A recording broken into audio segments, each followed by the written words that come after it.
Everybody's back. Good morning. So, welcome to Education and Children's Services Scrutiny Committee on the 18th of January. Housekeeping. Welcome to members of the Education and Children's Services Scrutiny Committee, and also to any viewers who have tuned in this morning, and a Happy New Year to you all. As this is a fully virtual meeting of the committee using Microsoft Teams, please bear in mind there may be unforeseen technical difficulties. However, we aim to keep any such difficulties to a minimum. Members, please ensure that your microphone is muted during the meeting and only switched on when you are speaking. Any members joining the meeting today using a mobile phone can mute and unmute by pressing *6. This will ensure that the background noise in your location will not be picked up throughout the meeting. After each item has been presented, the committee will be asked to indicate whether they wish to speak using the raise your hand facilities in the Teams. The online meetings we are holding this month will be webcast to the public and minuted and generally treated as if they were informal committees. Any recommendations made by the committee will be dealt with as if they were made at a full formal in-person committee. They will be taken forward and monitored as such. The public will be able to see and review what has been said and agreed. Like most of you, we would prefer our meetings to be in person. You will appreciate, however, that we also have to ensure that we are acting in a responsible manner and responding appropriately to the current level of risk from COVID to both members and officers. We hope that you will accept this small and reasonable step to help towards achieving this. It is something that we keep under constant review. Like you, we hope the picture improves and improves rapidly. And we would like to adjust our arrangement, and we will adjust our arrangements accordingly. Most importantly, I want to emphasise that any virtual meetings of scrutiny will be treated as if they are a full and formal meetings and outcomes handled as such. So, welcome everybody. What a mouthful that was this morning. It's nice to see you all there, some wonderful backgrounds and smiley faces.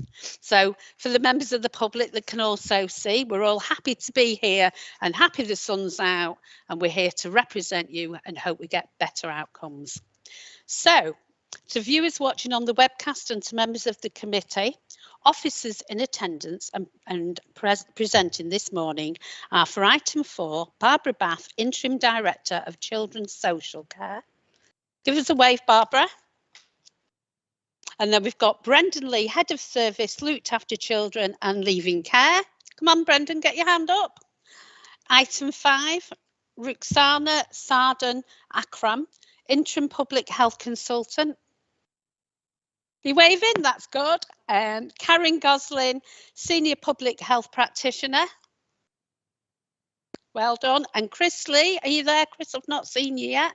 Chris Lee, Public Health Specialist. Chris is joining us this morning as well, but I can't see him yet.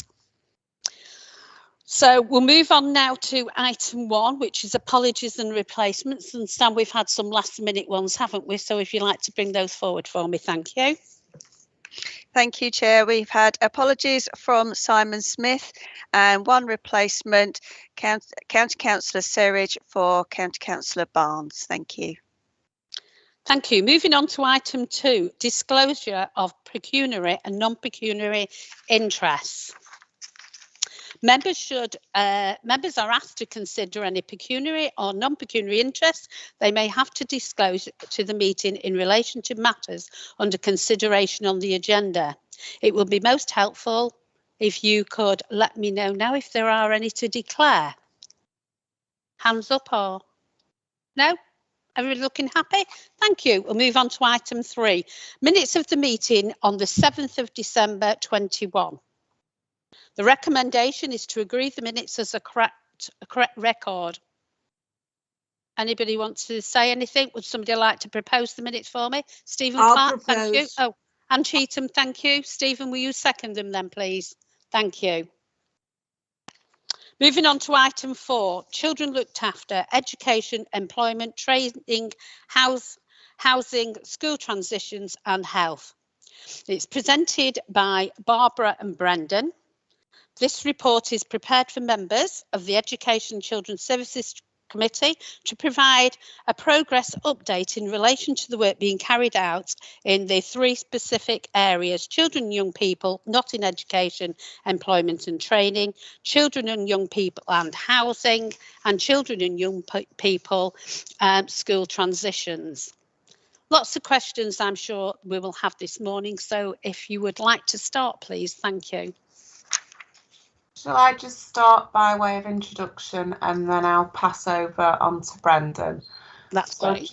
Just by way of introduction, we've had contributions to this report from Audrey Swan, who's our virtual head, and 4 colleagues within Brendan's service. We remodelled the whole of children's services approximately 12 months ago and moved from a locality model into a county model. So we brought all children looked after services and leaving care services under Brendan as the one head of service. And I think it's fair to say that that's enabled us to really look at consistency of practice for our children looked after across the whole county. And there has been some real good work gone on in the last 12 months by Brendan and his team in terms of raising the standards and raising the aspirations for our children looked after. So there's been three key elements that we look at in this report, and that's education, employment and training, and then the element of housing, and then school transitions. So I'll pass over to Brendan to go through those 3 key areas, and at the end of the presentation, both myself and Brendan will chip in and answer any questions that you may have. Are you all right with that, Brendan? Is that okay? I am. That's fine. No problem. All right. Morning, committee. Barbara's just done my introduction, so I'll just get right into the the main bodies of the report around. And we'll start with children and young people not in education, employment and training. So I wasn't going to go through the report line by line unless you want me to, Chair. What I was going to do is go over the areas and just sort of wait for questions at the end, and you've got the report to go through. I think everybody will have read your report because we've already got people asking questions. So yeah, if you go through those 3 points, Brendan, that'd be great. Thank you. Yeah. So on the first point, which is our EAT, I think it would be fair to say that historically we've always had some challenges in relation to our looked after children and our care leavers and our percentage of young people who are actually in some form of meaningful education, employment and training. And then last year, through the Corporate Parenting Board, we pulled together an EAT strategy. I think it's also fair to say that we put some data on the report which shows some evidence of that strategy starting to gain some traction. And I think one of the most significant areas is in relation to the percentage of 16 plus 17-year-olds who are now in some form of education, employment and training, which is up to 80.4%, which is the highest it's ever been. Now, I'm not suggesting to the committee that this is at all good enough. We are starting to see some movement in our 18 to 20-year-old young people. It's now above 52%. Well, it's at 52%, which still means that half of our population is NEET, but it is progress through at a difficult period of time.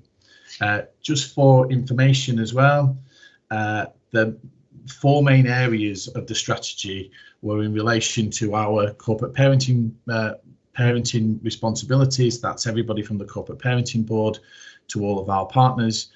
We now have a piece of work that is being undertaken by the Corporate Parenting Board, which is supported by an executive group of multi-agency partnerships. There is a specific one around that. One of the other areas was around data and performance, which was about tidying up that data and that performance so we actually knew. When we inherited this position, we seem to have a lot of what was unknowns, and that was around leaving care practice around our 21 to 25-year-olds. who we weren't actively working in a way. We were keeping in touch. We've tidied all of that up. And also we wanted to set a higher standard through the Corporate Parenting Board about what it actually meant to be in education, employment and training, which was about a destination. It was about it being meaningful.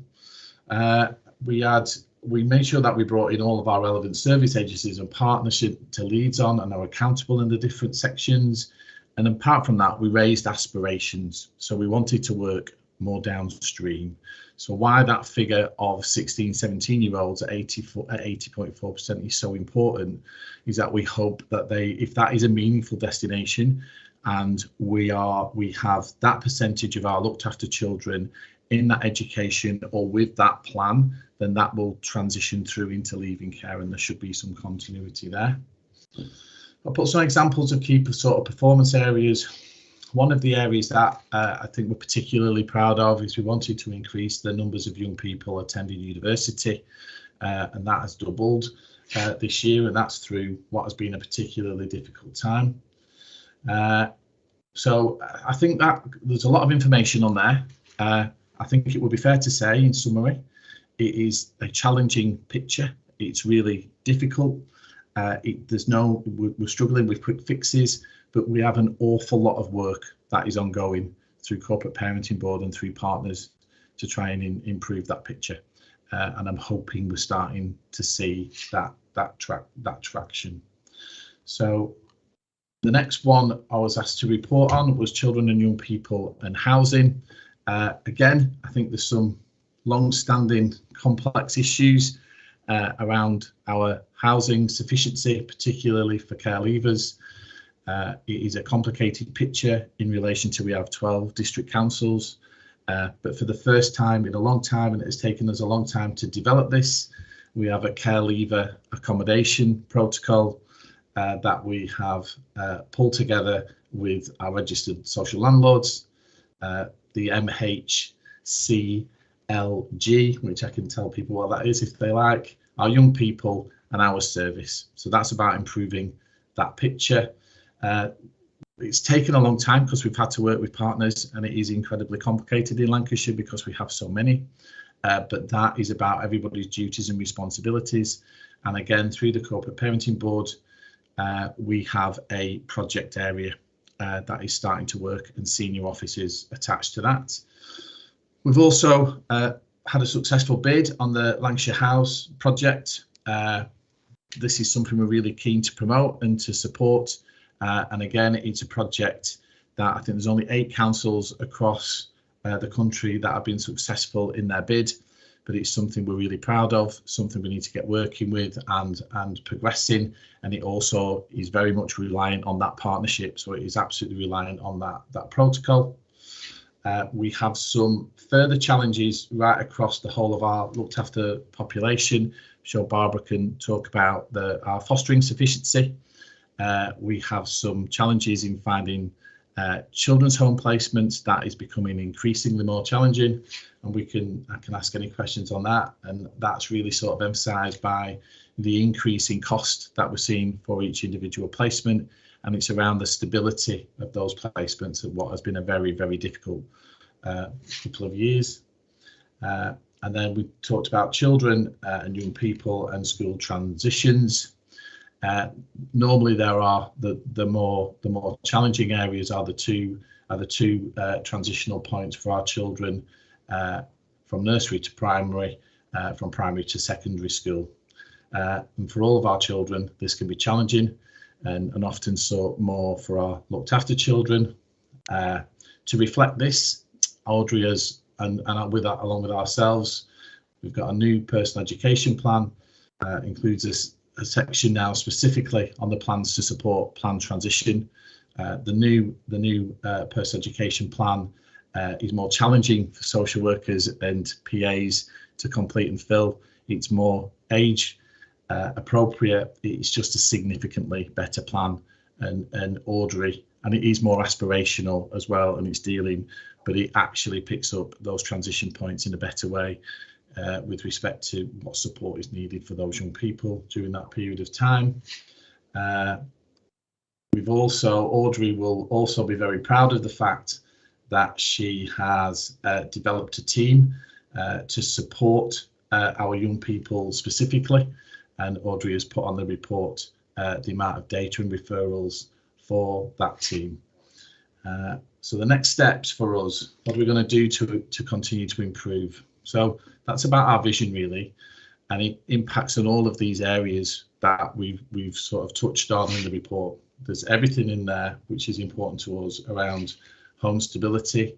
It's about the importance of the type of home for our children. Foster care, as we know that foster placements have an improved outcome. We're limiting the changes in social workers. We're working really closely with our schools around the disruption of high school, trying to promote better mental health. And then there's some areas in there around pregnancy and parenting. And then in response to what we've got coming up, the following work is planned through 2022. We've got campus days for young people, and will be staff held at universities. We're going to track all of our permanent places. We've started lasting home panels. We have a better escalation process. We've got an alternative provision strategy which is being developed. All our children will have an achievable intended destination in line with their abilities, wishes and feelings.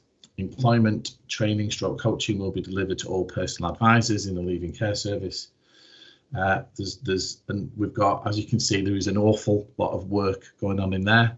I didn't want to read every single one of out to you because you will have already read the report. I guess one of the biggest and most specific areas that we've really worked on since November is the role of the Corporate Parenting Board and all its partners, and how we use that Corporate Parenting Board and the influence of the Corporate Parenting Board to improve this outcome. So we're in the process now of planning taster days for all of our young people alongside our partners, for instance. But what we've got is 4 main key priorities which will be picked up on our strategy and delivered across the county council.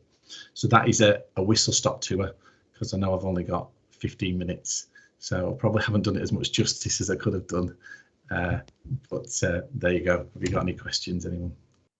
So just before going to questions, the recommendations for this report are to discuss the report and information presented, to consider any recommendations to further support the work of looked after children and the leading care service. Brendan, I'm sure we're going to have lots of questions this morning, so we'll start off with Stuart Jones, please. Hi, so I'm just looking at when you've gone from, care leavers 47 to 52, and then you've gone in the other category from 79.3 to 80.4. So my first question is sort of how, I know you've had challenges, is how would you measure success and what would good look like? So where do you want these figures you've now presented this morning on page 9 to be in a year's time? And the second question is about the vision at the back. About the tracking that you have mentioned, so this tracking service, I would like to know who's involved in the tracking and how that feedback, that progress is made, because I think we'd like on the education committee to find out about our care leavers, what progress they're making. So they're going to have all this support, they're going to go to the campuses, there's going to be, all these other wonderful things. I think it's very ambitious and I think it's really good. And it's about stakeholders. So obviously the schools are involved, children, parents are involved, the county council's involved. Obviously they're going to get the careers advice. They've got a leaving care service plan, which is good. And also it's really brilliant to hear that we're getting all the district councils working together to actually have a Lancashire base, because we're a huge county and we're all different. Some areas are slightly different, some areas are slightly more deprived. So it's really wonderful that we're actually getting housing, getting education. It is a huge task, so well done on the challenge. So if you'd just like to answer them two either now or later on. Thank you. Do you want me to have a go, Barbara? Yes.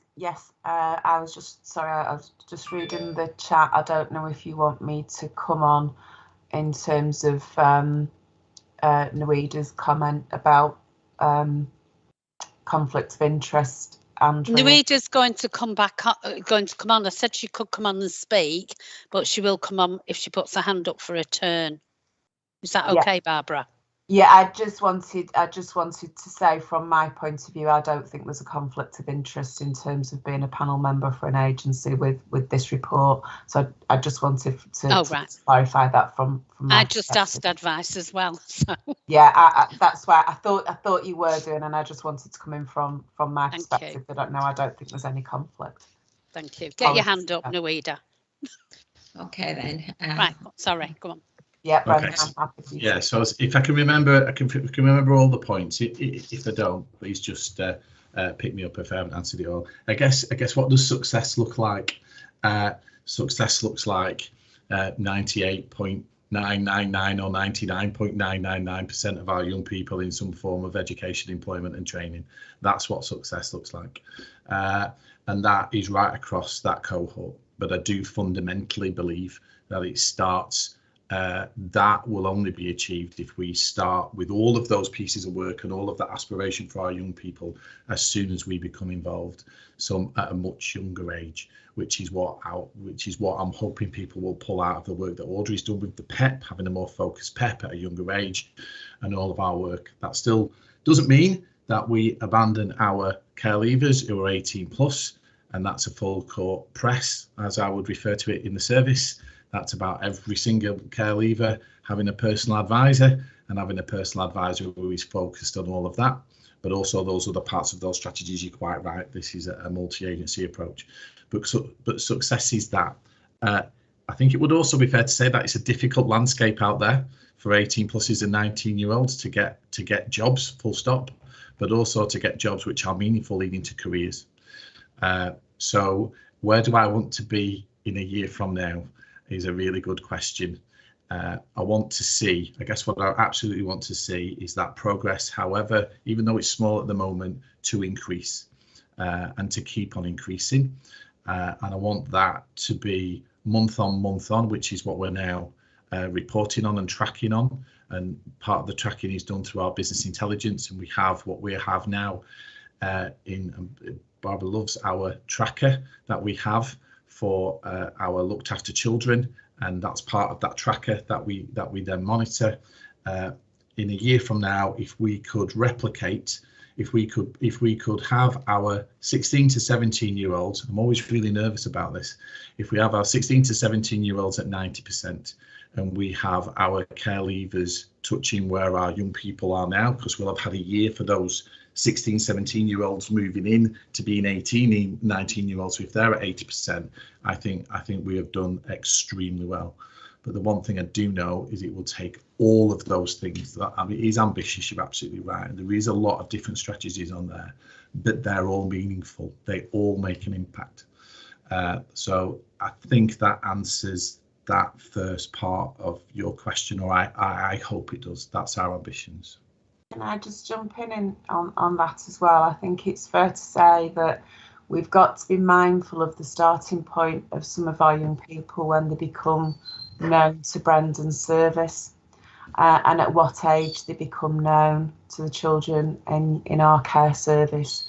So some of those young people might not become known to us until they're already into high school, and they might come to us with a history of not being in education at all. So I think when we look at progress, it's really important that we look at those high level statistics, but it's also really important that we look at the travel made for every individual child. So for some children, actually just going into school on a part-time basis is massive progress, because they may well have been absent from education, and they may well have fallen behind on their education and find it so difficult to be in that environment with peers who are leaps, ahead of them. That actually we do need to look at the high level, but what we need to look at, and what Brendan's team look at really closely, and where his workers really know their children, is what that means for that singular child and how important it is that they've made that progress.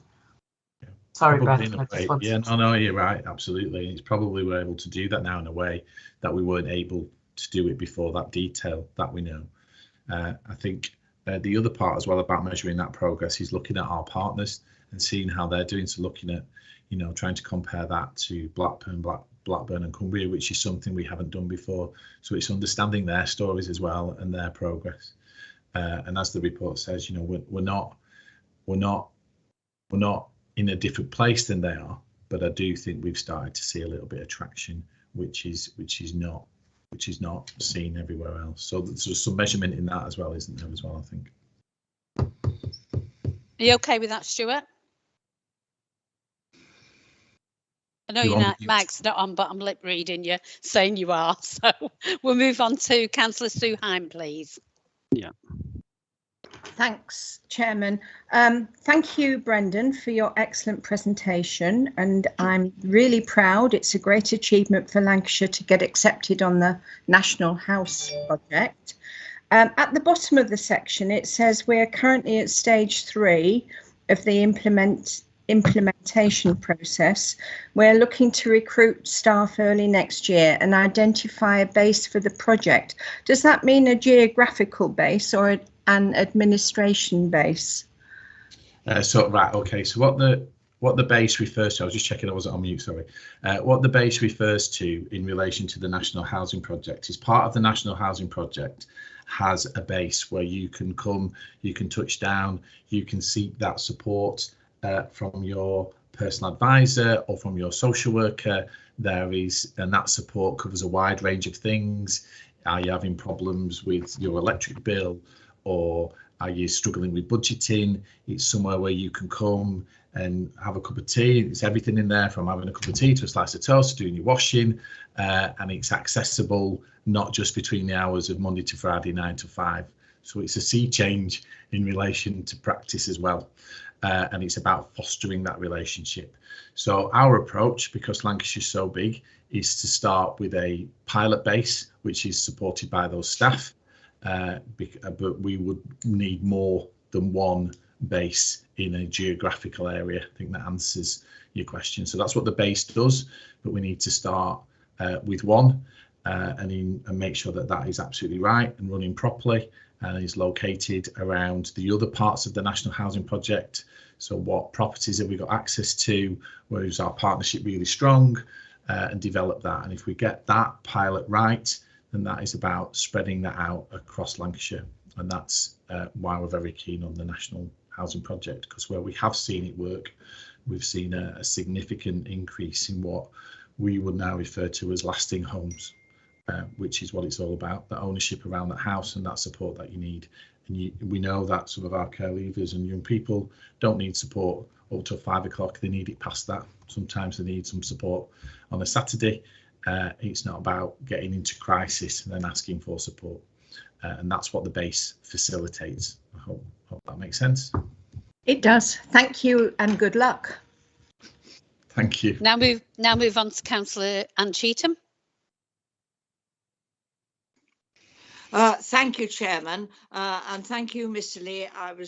I felt quite inspired by your report and also reading it, and I had little page numbers and all the other thing. Two little areas which just disturbed me slightly, because they're not totally the responsibility of Lancashire County Council, but we do have a number of children in this county who actually come under the responsibility of another authority or even another county, but they are having their education here. They are beginning to establish themselves, and in one or two instances don't always want to go back from whence they came. Can I just ask you how you liaise on that basis? Because we are expected to make sure that all is well with some of these children, and some of them are in private establishments. And I just wanted to know how we also keep an eye on this, because there have been one or two instances where, oddly enough, the place where they resided was stamped with the name of the local authority, which in actual fact wasn't quite true. So I wondered how you are managing on that side of the affairs as well, because they are mixing with local people anyway. Do you want me to come into that, Brendan? You can do, Barbara, yes, please. Okay, so just in terms of private provision in Lancashire, you're absolutely correct. There are a number of private homes operating within Lancashire. All private establishments are regulated by Ofsted. They are the body that regulate them, that approve their registration, and then are responsible for inspecting them. And every establishment has at least one full inspection every year. There was a change in the legislation in September last year. I was going to say this year then, but September 2021, whereby it became unlawful to place any child under the age of 16 requiring care in an unregistered placement. So the law is much more stringent now, and there are proposals to go a step further, so that from 2023, from the autumn of 2023, establishments providing supported accommodation to 16, 17-year-olds will also need to be registered by Ofsted. So there is much more stringent regulations around. What I would say is Ofsted are very robust in their regulation and monitoring of homes, and they are very quick to pick up when there are any homes operating outside of the parameters of registration. So that's in terms of the homes that do operate in Lancashire. And again, you're absolutely right. Some of those homes will have Lancashire children in. Some of those homes will have children that come from other county councils. There is a statutory requirement on any local authority placing a child within our area to notify us that that child is in our area. So if Wigan want to place a young person, just using Wigan for example, if Wigan wants to place a young person in our area, they're required to let us know, they're required to let education know, and they're required to let health know. And they have a requirement to make sure that those young people are provided for in terms of their education and their health. Our responsibility sits only when there is an immediate safeguarding issue to that young person. So the day-to-day care and planning for that young person remains the responsibility of the host authority. But if there is an immediate and an emergency safeguarding issue because that child is within Lancashire, then we have a duty to respond to that immediate safeguarding issue and work with the host local authority in terms of planning a way forward. So I think we are seeing much tighter regulations and much tighter legislation around that provision within Lancashire. And I think it's fair to say we do also have young people that are placed outside of Lancashire. So we have similar arrangements where we might place young people outside of Lancashire. Pleased to say, not very often. And when we do tend to place outside Lancashire, it tends to be sort of still very local to those children. So, for example, using Wigan again, for a child that lives in Skelmersdale, Wigan is actually closer to that child's home environment, family networks, than it would be to place in Burnley, which is Lancashire, but further away. So where we tend to place outside of Lancashire, it's those sorts of bordering arrangements where actually it's very close, and it enables those young people to maintain networks with their communities and schools and families. So I hope that gives some sort of reassurance to the regulations around that provision. Well, I have to say thank you very much for that, because in my borough of Rossendale, we do have a number of private homes. We have one very good one that, of course, is run by the Lancashire County Council and has been respected for all the work that they have done. But one's always concerned about others where we meet children who've come in from elsewhere, don't like being in the country anyway, you know, and get wired up to the transport system very quickly indeed. But I feel much better about that. And thank you so much for telling us about that. And I hope we can hear more about that at a later date. Thank you, Chairman, very much indeed. Thank you. Next is Councillor Nawida Khan. Thank you. Thank you, Chair. Just first, I'd like to thank Barbara and Lee for the report. If I could, I've just got a couple of clarifications or questions, Chair, if that's okay. I'll just, as Barbara's finished, I know I've already had an email exchange with her with regards to private homes being set up, regulation and inspection. But just looking at the report, I just wanted to know, you've mentioned in there that there'll be 5 short to medium term homes for children with most complex behaviour needs that they're underway. Do we know, are they in particular localities, or where you're proposing that these will be developed or will be situated? Yeah, do you want me to go through that one, Brendan? Yes, please. Okay, so we've looked at our overall residential provision that we manage within Lancashire. So these are Lancashire homes, and going back some years, a decision was made that we would run the larger children's homes for, and I hate to use the word, more mainstream children. But those children that don't come with such complexities that are able to live in larger group settings.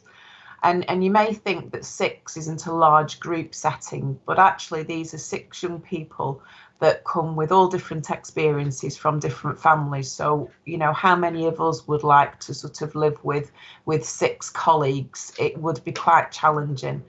So 6 is considered quite a large home. But some years ago it was decided that we would run our children's homes as large 6-bedded homes, and those children that actually couldn't cope within such a big environment, we would look at placing within the private sector. Over time though, that's proved challenging, because what we've found is that we don't have a problem placing children in larger children's homes within the private sector. The private sector are more than willing to look after those children. The private sector are now less willing to look after those children that need solo homes or smaller children's homes. So we've made a decision and put an item through Cabinet that was agreed to restructure our residential provision. And that includes converting some of our larger homes to smaller homes.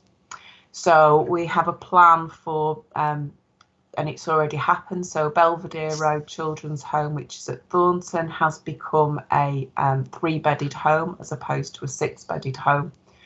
We also propose for the Willows, which is currently at Skelmersdale, to be repurposed from a 6-bedded home to a 3-bedded home, and that we will repurpose the building of the Willows, because that's a very large building, to an adolescent support unit. We will then look to repurpose existing property that we have in Lancashire, not children's homes, to create an additional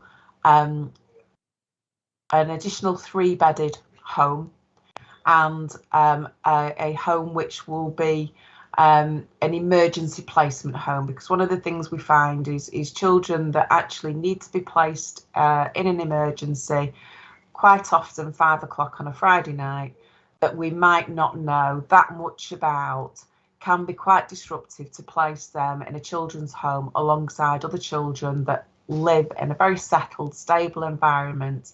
And at 5 o'clock on a Friday, you introduce a young person that might be in a bit of crisis that we don't know very much about, and it can be quite disruptive for the rest of that home. So we're looking at having an emergency provision for those young people, for us then to be able to get to know them, get to understand them, and look at where would be best for them to live, whether that be within a children's home or whether that be within foster care. The other two provisions that we're looking at are creating adolescent support units. So we piloted an adolescent support unit in Lancaster some 2 years ago. An adolescent support unit is not a permanent home.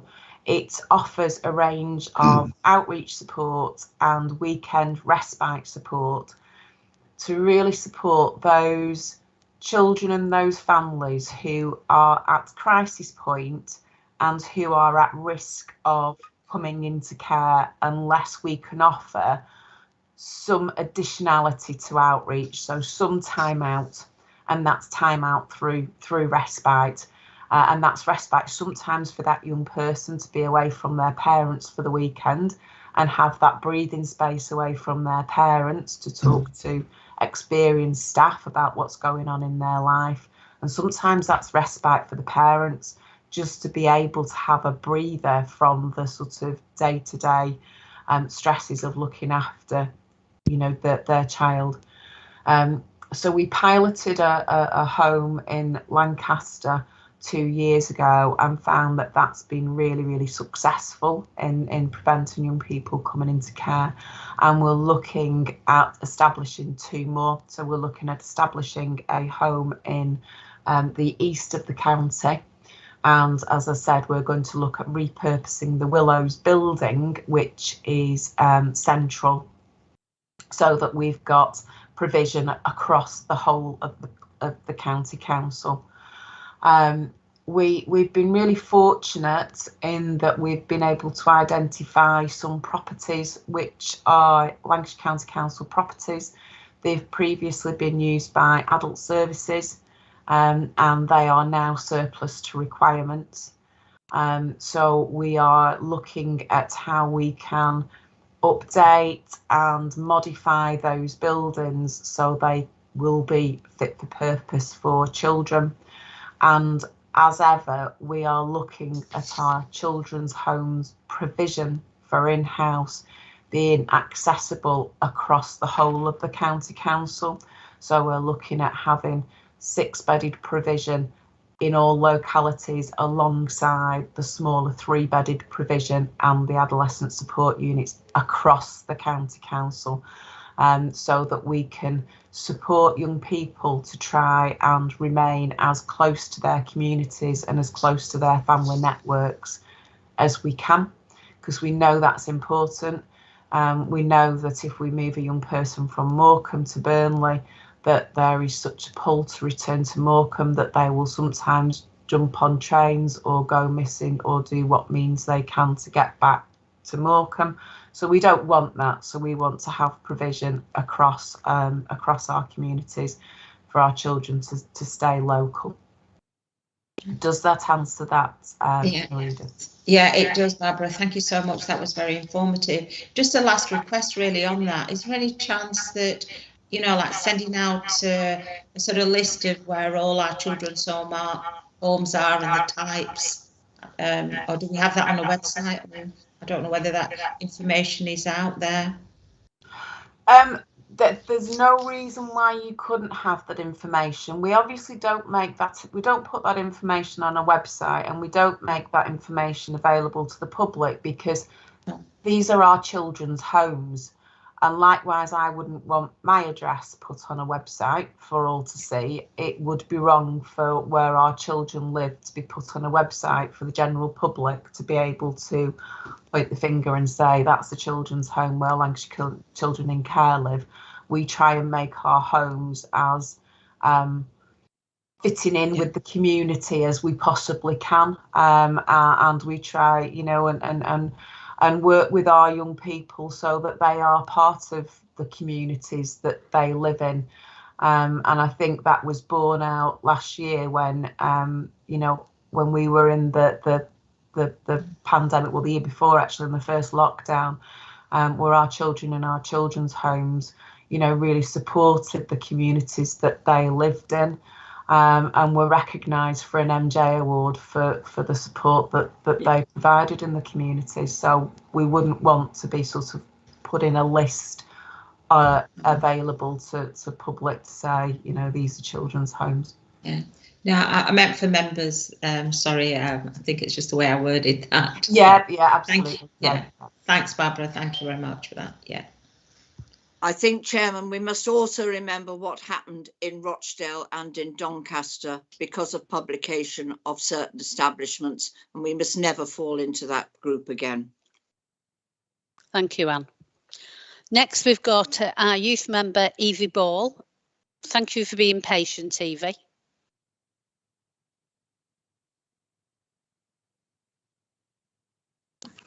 Yeah, sorry, I just had a couple of points. I actually agree that children's homes should not be publicised because we wouldn't want to put those young people who live there under scrutiny. So I completely agree with that. There is certain issues, if I can just go back to it, that I would like to cover with the other agenda items, if that is okay. Evie, we're just asking questions on this item that we've just gone through with Barbara and Lee. The other questions that we have are for further on. So if there's anything to do with what we've just gone over, have you seen the papers for this one? Yes. Yeah. So only the questions to Brendan and Barbara that relate to this one, if that's okay. Yeah, I agree with you about how homes should not be publicised because it puts the young people who live there under scrutiny, and no one likes to be singled out from society because they're different from everybody else. If you get what I mean. That's absolutely right, Evie. I would absolutely agree with what you're saying. Absolutely. Yeah. Is that all your questions, Evie? Yes. Thank you very much.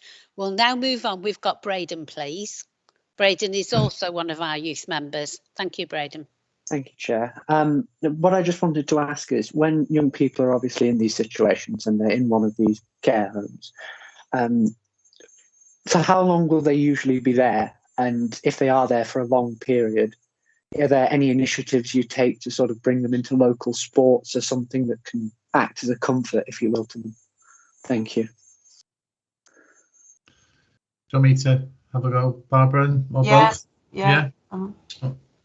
Okay, so I think Braden, one of the things we are particularly proud of since we remodeled in January, I mean, I think you just look at the name of our service, which is Children's Permanence, which is about those lasting homes. We had a couple of items on this month's corporate parenting board about lasting home panel, which is about how are we making sure that this is your forever home. Okay, we did a piece as part of pulling that together, Brady. We also did a piece of work in consulting our young people and our children also. Whilst that principle is really important about I need to feel settled, this helps my education. If I'm not moving around anymore, I can make friends in my school, I can make friends in my college, I can start thinking about what the next steps are for me.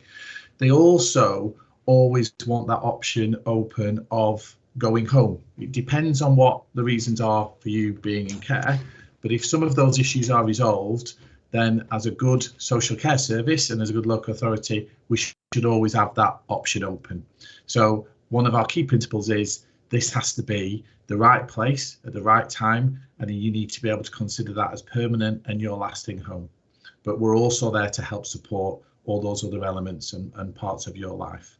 When we place children, we try to do as best as we can match. I think one of the things we haven't talked about is we have an absolutely excellent access to resource team, which helps us do that. And some of that also our social workers knowing their young people really well is, what are you interested in? Do you like playing football? Do you like arts and crafts? So all of that is part of that care plan. Okay, it's what we call a care plan. And we get measured now in really good detail about, are we fulfilling all the elements of that care plan? And those placements work in partnership with us to help us do that. And sometimes it's in the community. So you'll see, particularly our in-house children's homes are really good at reaching out into the community, knowing what resources are available, knowing what clubs are available, and making sure they get involved in that. And that is about that as normal life as possible and all of that aspiration, because what you want to do for fun, if you can link that with what you want to do for the rest of your life, yeah, that's kind of perfection, isn't it? That's what we're really looking for. Yeah. May I just ask another question on that? Does each individual young person in your care have a care plan? Yeah. Yes, thank you. Yeah, and it's for that individual young person. Thank you. Is that okay, Barbara? You all right with that? Anything else? Apologies, I froze actually, so I missed that because I froze out for the last 3 minutes or so. I'm sure it was fine though, Brendan. I'm not going to question you, but I missed it. Are you okay with that, Braden? Was that okay? Yes, that was more than satisfactory. Thank you. Thanks. Next, we have Councillor Jennifer Mean, please.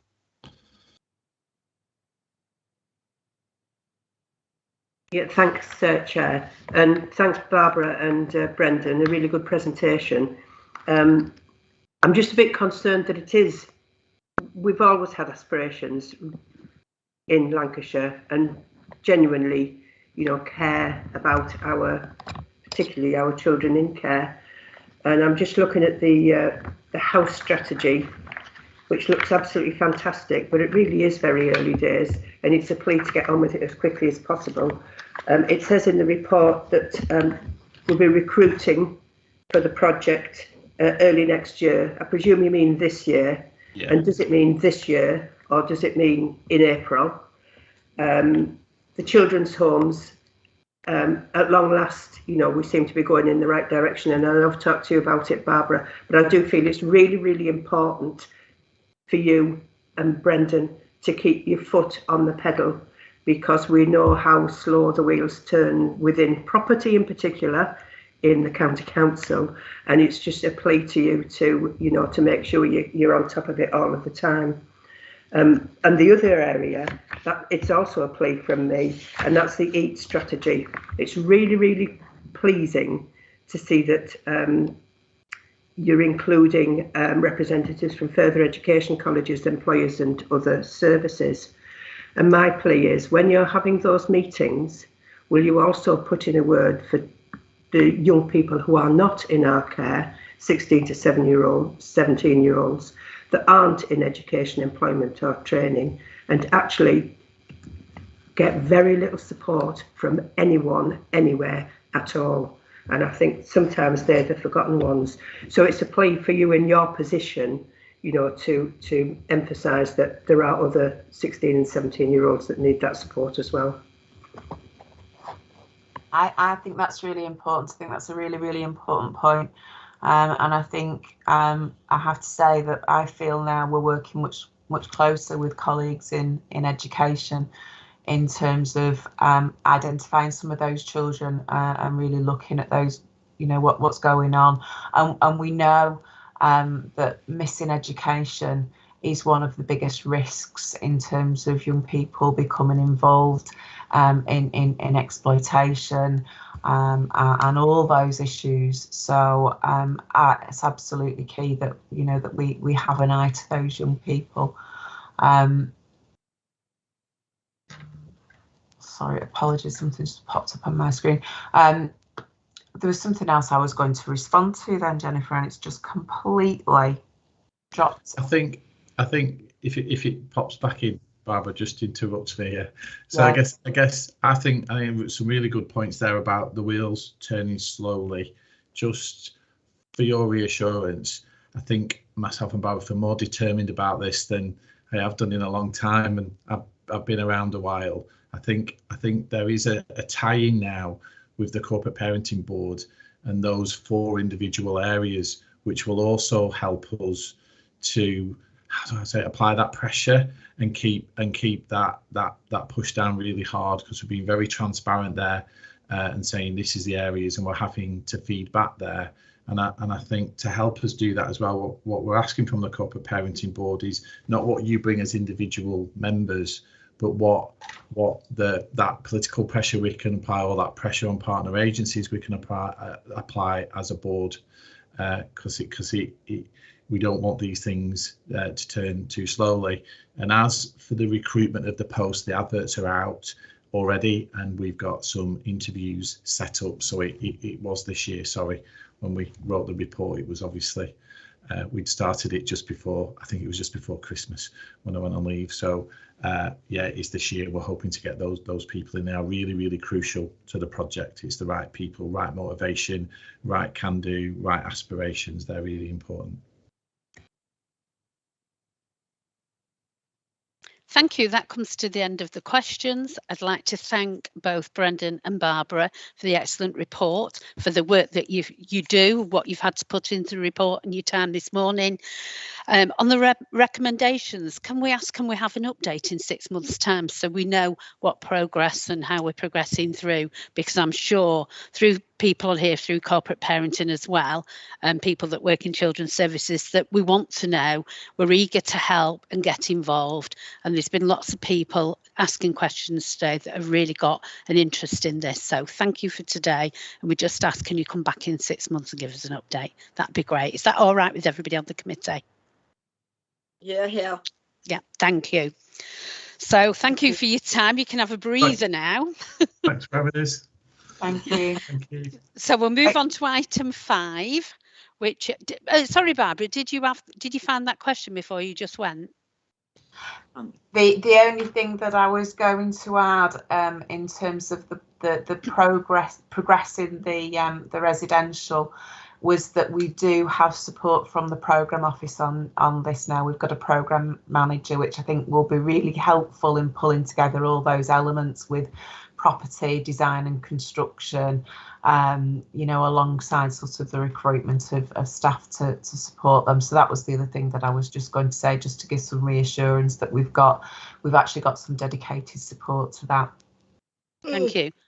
Jenny, did you have something else to come back with? Because your hand's still up. I did, please, Chair. Thank you. Absolutely, thanks for that, Barbara. That is very encouraging. Just going back to the private children's homes and the fact that they are now inspected by Ofsted, and it is statutory that other local authorities inform us if they are placing children in private homes. If residents come to councillors with complaints about these private homes or the children within them, who should we go to in the first instance? I think it would always be helpful to know if they were our children. So I think it would be helpful to come to us to check out if they are our children, and then if they're our children, we would obviously want to work with the home to address what the concerns are, or likewise we would want to know in case it's a home that we might use in the future if there were issues with. What we can't do is actually step in and intervene and resolve any issues direct with the home. We can work, if we've got children there, but if it's not our child, we have no authority to intervene. So that would then need to be a notification to the home's manager initially, and then to Ofsted if there was no resolution. But I think it's always worth a check-in with us. Yeah, so checking with you, Barbara, would you then be able to tell us who the home was being managed by? I would know. I would know if we had a child placed there, and we would know if it was a home that we had used or we had on our preferred provider list. But we would generally be able to find out those contact details. Yeah. Okay, that's fine. Thank you very much. Thank you. So moving on. So apologies. Are you happy for myself and Brendan to leave, or do you want us to stay? Either way, we're absolutely fine. It's up to yourselves. We're happy to let you go if you want to go, but if you want to stay and listen, you're welcome. Thank you. Thank you. Moving on to item 5, Public Health, Children's Update and Areas of Concern. This is presented by Ruxana Sada Akram and Karen Goslin. The report provides an overview in relation to COVID in children, as well as an update on children's health outcome based on the national indicators and children's health profiles. The true extent of inequality is not yet known, and much of the data is annual, if not longer. However, the following does provide an update in relation to the health of children within Lancashire. Now, we have got recommendations today is to acknowledge and discuss the update and provided of the areas of concern and consider any future scrutiny discussions, updates on specific children's health topics that could be included as part of a rolling scrutiny programme. So, ladies, I know we've got lots of questions to come, so please present your report. Thank you. Great, lovely. Thank you very much indeed. And thanks for inviting us. And thanks to my public health colleagues here for contributing to the report as well. So in summary then, kind of update in terms of health and well-being, but it highlights some of the inequalities and challenges that we're facing in public health. In summary, there's 4 parts of the report that's been obviously submitted to yourselves. The first one is looking at kind of COVID, and kind of put COVID in there because COVID is very much, when we look at children and young people, still a key issue. We're still seeing many children, with COVID, we're seeing many outbreaks in education. And that has a real impact in terms of children's outcomes, but also in terms of capacity of public health to kind of meet some of the other challenges, because at the moment we're all so busy kind of trying to manage COVID within education settings. The report really highlights where the COVID pandemic started to where we are now. We are seeing increasingly considerably high numbers of cases and outbreaks in schools, particularly this week than ever in the last 2 years. So it is a real challenge for children and young people. But I have to at the same time thank the schools because they're doing such a fantastic job in terms of managing COVID, but also in terms of education. So kind of really wanted to put that in there because COVID, young people, schools, it's still a key priority area. So that's kind of the first bit. The second bit kind of the report talks about the children's health outcomes. Now, this really is a snapshot in terms of child health profiles. And what it does, it looks at key indicators right across children and young people and highlights some of those areas that are on red, kind of red rated. Because we're comparing them to England national average, and it provides us with a baseline in terms of those areas that we need to kind of address and target. And unfortunately, there's quite a few that are on red in Lancashire. So again, we do have some challenges. And of course, if you delve deeper into the data, there's also geographical inequalities in terms of the 12 districts. Some areas are far worse than others in terms of those inequalities. And of course, the data's all in there, but, just to kind of emphasise, it is really a snapshot. And sometimes the data is quite out of date, particularly if you look at kind of infant mortality. That's not kind of published until 3 yearly. So that's kind of the second point. And then the third one, try to capture what are we doing in terms of public health, what we kind of delivering, what we're commissioning. And we do commission quite a few services to support children and young people. One that's really key is the delivery of the 0 to 19 service, which is the health visiting and school nursing programme. And obviously that kind of is a mandated service. So it means that every mother that's pregnant, that's kind of had a baby, and the child up to the age of 2 receives mandated visits. So every mother will get those visits. So again, that really picks up some of the issues early, identifies issues, and hopefully women and young children get the early help that's needed soon enough. So that's kind of section 3. And then the fourth one really is the challenges, to kind of, you know, just highlight some of those challenges that we've got, given the impacts of COVID, given kind of, you know, the future impact in terms of what that's going to have on children's health and well-being, but also inequalities in terms of, you know, local variations, but also inequalities in terms of, you know, pandemic and the impact particularly on mental health and well-being, but also the fact that some of our services haven't been able to commission some of the services as well as they have done, you know, before the pandemic, for various reasons. So that's kind of a real quick overview, but I think it'd be helpful to have questions. I'm sure there's going to be quite a few, and we'll try and answer them best as we can, and if not, we'll have to come back to you, I'm afraid. And I do have two of my colleagues here as well, Chris and Karen, so please, you know, over to yourselves. Thanks, Chair. Apologies, Chris, sorry. Chris is also here, Chris Lee. I missed you off because I didn't see you on my screen, but I'm glad you're here with us, and it's lovely to see you. I've not seen you for a while, so it's lovely to see you. So we're starting off with questions. We've got Ashley Sutcliffe, please. Thank you, Chair. Thank you very much for this report. It's very interesting reading and lots of data, and I'm very pleased to see that we're actually doing better than an England national average on lots of things. So that's very positive. However, there is a red flag under health improvement on page 24 on obese children. And my concern here, or the questions that I've got, are twofold, really. What are we doing in terms of delivery of education to help improve obesity rates, and, you know, or reduce obesity rates, I should say, and improve health and fitness in our children, but also in terms of the delivery of food that people have in school. So whether that's through school meals or through children bringing their own food into school, how is that checked? How is that monitored, and what are we actually delivering for those children? And in terms of the general piece of work here that you've got under health improvements, it also talks about oral health, which obviously has a direct impact or a direct correlation with the diet as well. So if you have any of that information, I'd realise that that's quite a big question on the spot, but I'd love to see it come back if you don't. But if you can give me some sort of ballpark information on that, that would be lovely. Thank you. Thanks, thank you.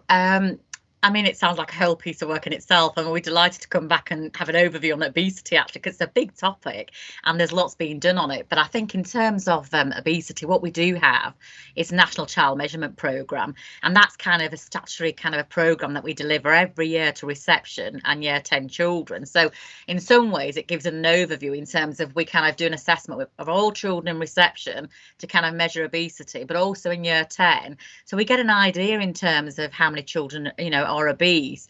Unfortunately, due to the pandemic, we're a little bit behind. I mean, I'll bring Karen in shortly here as well. We are a little bit behind, but what it does highlight is some of the inequalities and challenges. So you know exactly kind of where that's happening. What we're aiming for is school nurses to get more engaged and more involved in you know, helping to identify those children, but also putting some packages together for those children to support them, but also at district level. And I'm aware that, you know, obviously Karen and the team are doing more work at district level to engage more children and young people in terms of physical activity, but also food and nutrition. So I'm going to kind of bring Karen in here because I'm sure she can give a much better overview than I'm doing currently. Karen. Good morning, committee. So what I can tell you about childhood obesity, there's a couple of things. So we do the NCMP programme that is run by our school nursing team. Following government advice last year, the target coverage was reduced substantially to only a 10% coverage, and that was only so that priority can become directed more to the COVID response.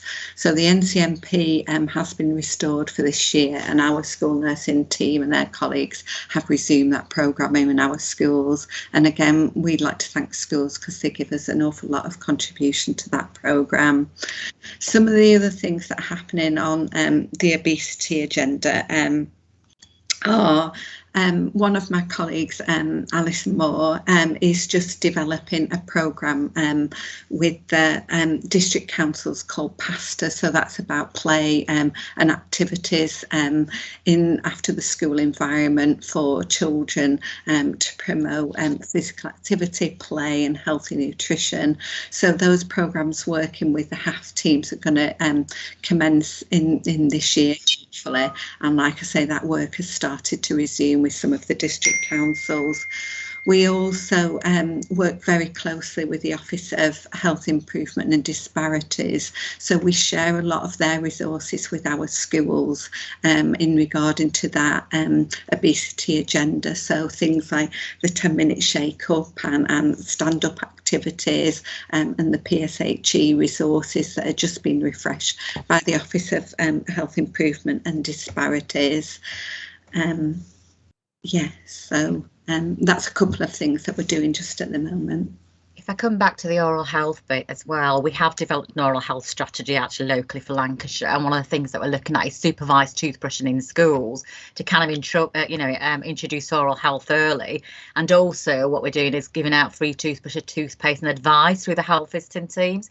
If you can, imagine the health visitor would visit every single birth, every single child that's aged 12 months and 2.5. What they're doing is providing advice and information, plus free toothbrushes, toothpaste to try and introduce oral health really early. So those are some of the initiatives, but we have got an action plan as part of the oral health strategy to kind of look further in terms of oral health as well. Okay, thank you for that. It's interesting to hear about lots of those different initiatives that are taking place. A lot of it sounds like it's more around physical health rather than delivery of nutrition advice, and I realise that that comes under a lot of the national curriculum and how that's delivered.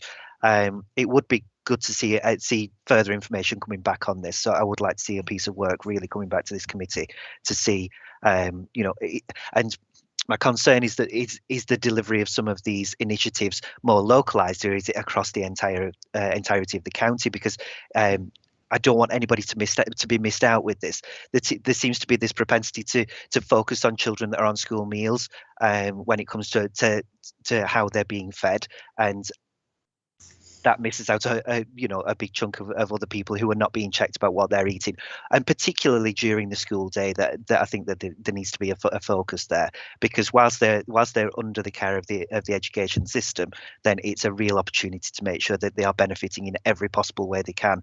And a good diet means that they're going to concentrate properly and learn properly. So I mean, we all know this, but it's really important that we get that right. And obviously we'll see a direct link with the obesity and hopefully that will come down and improve the health of all of our children. So thank you for the information that you've given us so far. But please do bring something back for us. Thank you. Thank you. The next one is Councillor Ron Woolen, please. Yeah, thank you, Chair. Thank you very much indeed for a very detailed and interesting report, and a lot of information to digest in there.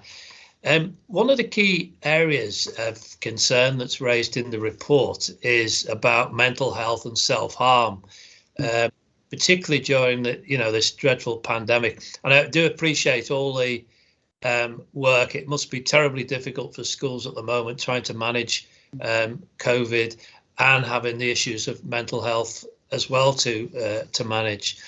But with this in mind, you've highlighted particularly that there's an issue in colleges. I'm just wondering what specific resources there are now in place in colleges to deal with this very worrying issue. And particularly with social media is a massive problem at the moment, and there is a contagion there with self-harm and suicide. Do we know how much this has affected our schools and colleges in Lancashire in terms of numbers? And is there anything in place now to prevent the contagion on social media for, exacerbating this particular issue? Thank you. Thank you. Thanks. That's a really good question. A very kind of a really hot potato at the moment in terms of colleges identifying mental health issues, but also in terms of contagion. So it's kind of a real live issue, and we kind of are approaching that in terms of what support we can provide to colleges, but also in terms of how we kind of look at commissioning services to make sure that when children transition from, for example, secondary schools into colleges, how we can support them to kind of, have that safe transition. I'm going to bring Chris in here as well, because obviously we've been having focus groups and discussions with colleges, and it's a big issue at the moment, and we have got plans kind of to address that. So I'm going to bring Chris, because obviously he's also involved in developing the contagion process, protocol locally as well. So Chris. Thanks, Roxana, and yeah, thanks for the question, Councillor. There's a lot of work going on. Colleges is an area that we've been focusing in on, because colleges are often sort of the ignored part of the education system between the school system and the university system. So there's been a push from the colleges for us to engage with them, and it's based on historic engagement. So it's not like we've only just engaged. Colleges are experiencing a range of things, from suicidal ideation, self-harm, overdose, and a whole raft of other issues linked to behavioural, linked to mental health concerns. Not just colleges, of course, there are schools also. So within the education system, we commission a programme of work from a team of clinical psychologists based up at Lancaster University. Emotional health and wellbeing in schools and colleges is its catchy title. Their role is to provide structured support and build the skill set of staff working in educational environments to better skill them up to be able to deal with it, to better be able to understand need and know how and when to refer on, but also to build sort of resilience with their own capacity and with their own colleagues. That contract does some work with young people, but it's primarily aimed at staff in educational settings, because there are other programmes of work that come into work with young people in the schools, and they were a sort of missing part of the system, really. And that will focus from the transition from primary into secondary, and then secondary into college. So we're trying to capture the ends there. There are a range of other programmes available online, things like Couth, and there's other programmes out there that people can engage in to support. We also commission some public mental health training around youth mental health first aid, and a couple of suicide prevention packages. And the ICS also have a broader range of commissioned training services as well for the integrated care system. And we work alongside and make sure that what we commission and what they commission are complementing each other rather than duplicating. So a lot of work goes in there.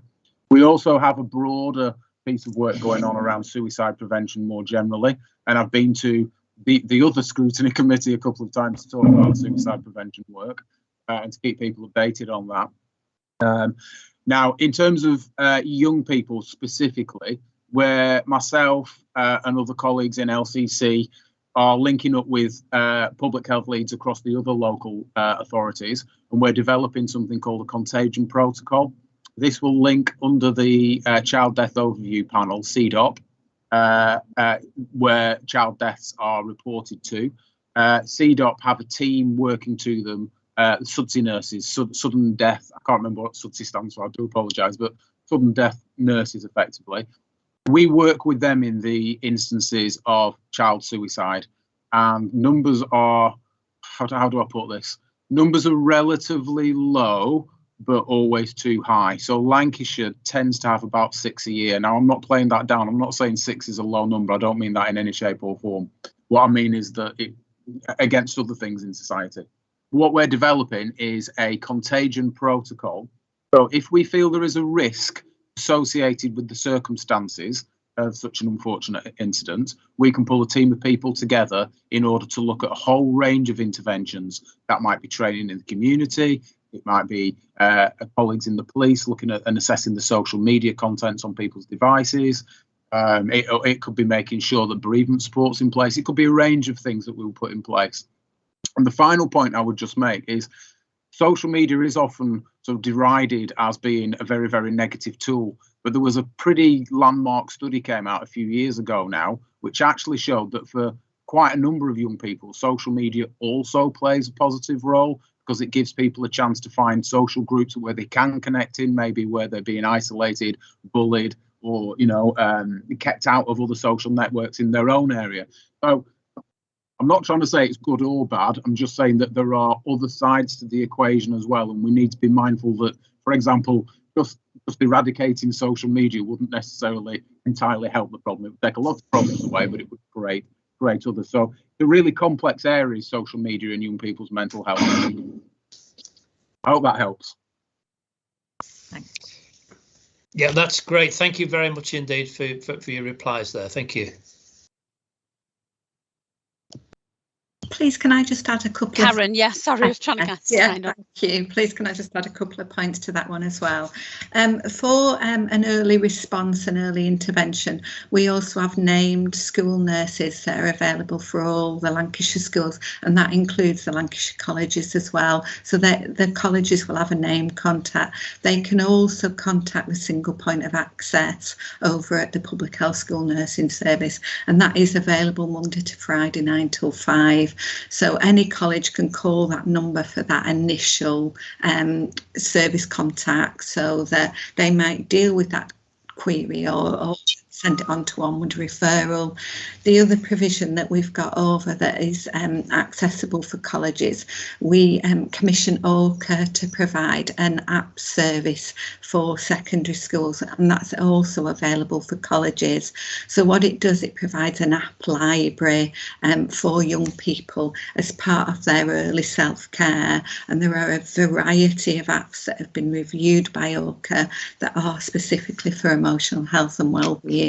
So the school gets their own library site, and the young people can access apps that have actually been reviewed by the service. Thanks.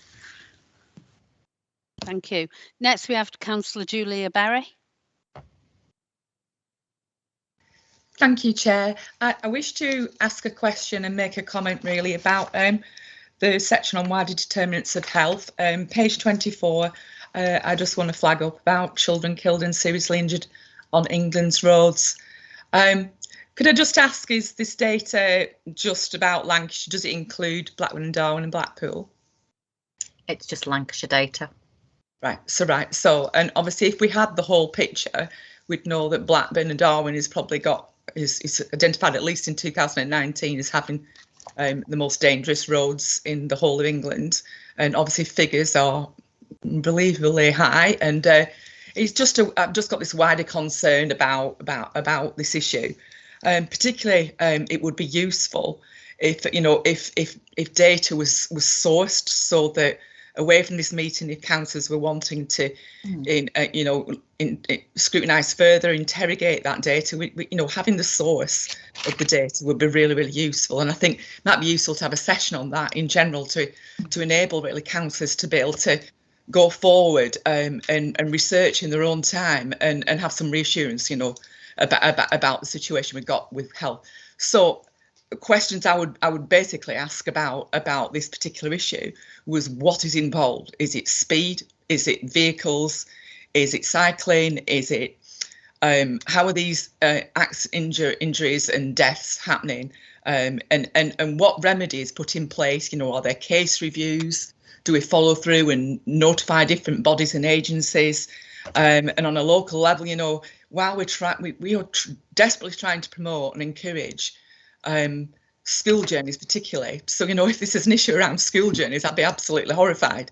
We want to make children safe and independent, and wherever they travel and walk in Lancashire, you want to make sure that we're doing our best really as far as to remedy anything that's occurred due to infrastructure, vehicles, human intervention, whatever it is. Thanks. I mean, that's a really, really good point. The accidental injuries cover all injuries, kill, serious injuries. So some of them might be on busy roads, but actually some of them might be on rural roads. So it's not just kind of car injuries. It could be a child that's cycling on a road, for example. I think further breakdown of data would be really, really helpful to see whether it's anything related to schools, or whether it's actually busy roads, or whether it is those rural areas where obviously, there's more cycling going on. So, I mean, if there is some support to look at that, I certainly will liaise with the road safety team to look at kind of what we can do there. but also look at how we can bring prevention into schools as well with children in terms of, you know, road safety, but also transport in terms of cycling. So I think if there is some potential there to do some further work, that would be great. And if we can break that data, certainly in terms of, you know, getting that public health intelligence, we will help where we can, and also influence our transport team as well and road safety teams to kind of look at, you know, what's happening and kind of build a clearer picture. So any support there would be greatly appreciated, actually. Okay, thank you. You do understand my dilemma, you know. Absolutely. We've got things going on, and it's just what's best to do. So yes, I appreciate some, like say, even if it's offline, yes, just access to the data would be a good starting point, really, and give us a better understanding. But it's just something I just feel we just can't leave. You know, it's just not enough to come to a committee and think, well, how are we doing? It needs further interrogation. Absolutely, we will have a look at that further and try and get the breakdown of data as well, try and understand that a bit more. I think it's a very good point as well. Thank you for raising that. Next we have Councillor Stuart Jones, please.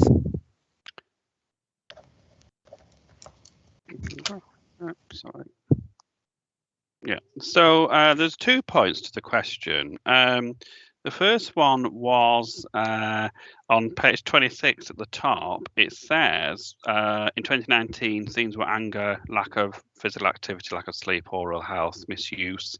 In 2021, these themes all remain issues, emotional well-being, and then obviously we've got the challenges on the back.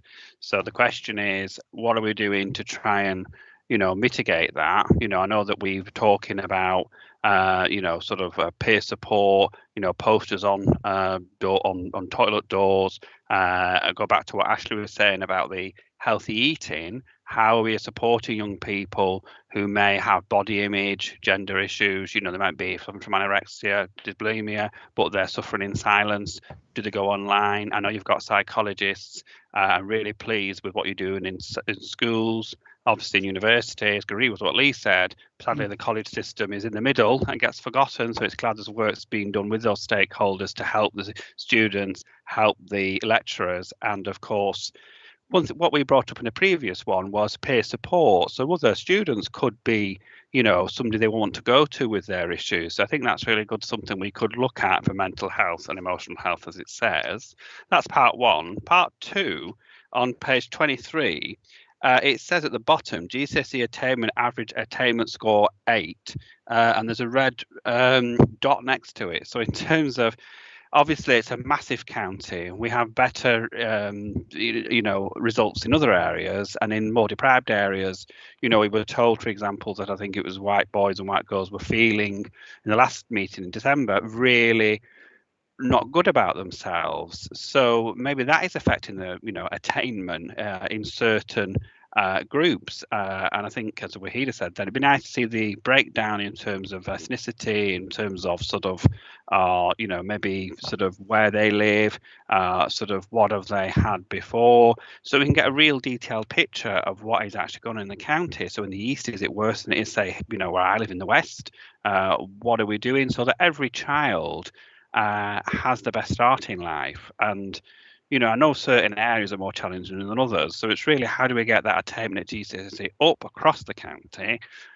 B, but A, you know, how do we make people feel better about themselves? Because as well as the healthy eating and body image, we actually need them to be focused on the future, and they can't be focused on the future if they've got emotional, mental health, they're angry, they're upset, or they don't see the point of the education. Do you see what I mean? So I think we've got a few challenges there. So that was all I wanted to say. That's really helpful, thank you. We do have a complete health needs assessment in terms of what we've done. That's only kind of a snapshot, and I kind of picked up the mental health ones. There are some around obesity in other areas, but I specifically chosen those because I do know those are key issues, as has been highlighted already. But there is a full health needs assessment available in terms of what children and young people are telling us, and that's kind of been delivered by the school nursing service that Karen's alluded to.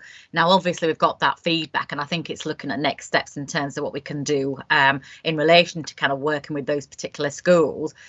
So we can have that breakdown. That will be published shortly, so that will be available, and it also shows the differences between those two year groups, year 6 and year 9, but also the difference between female, boys and girls. So again, that's available and that can be shared.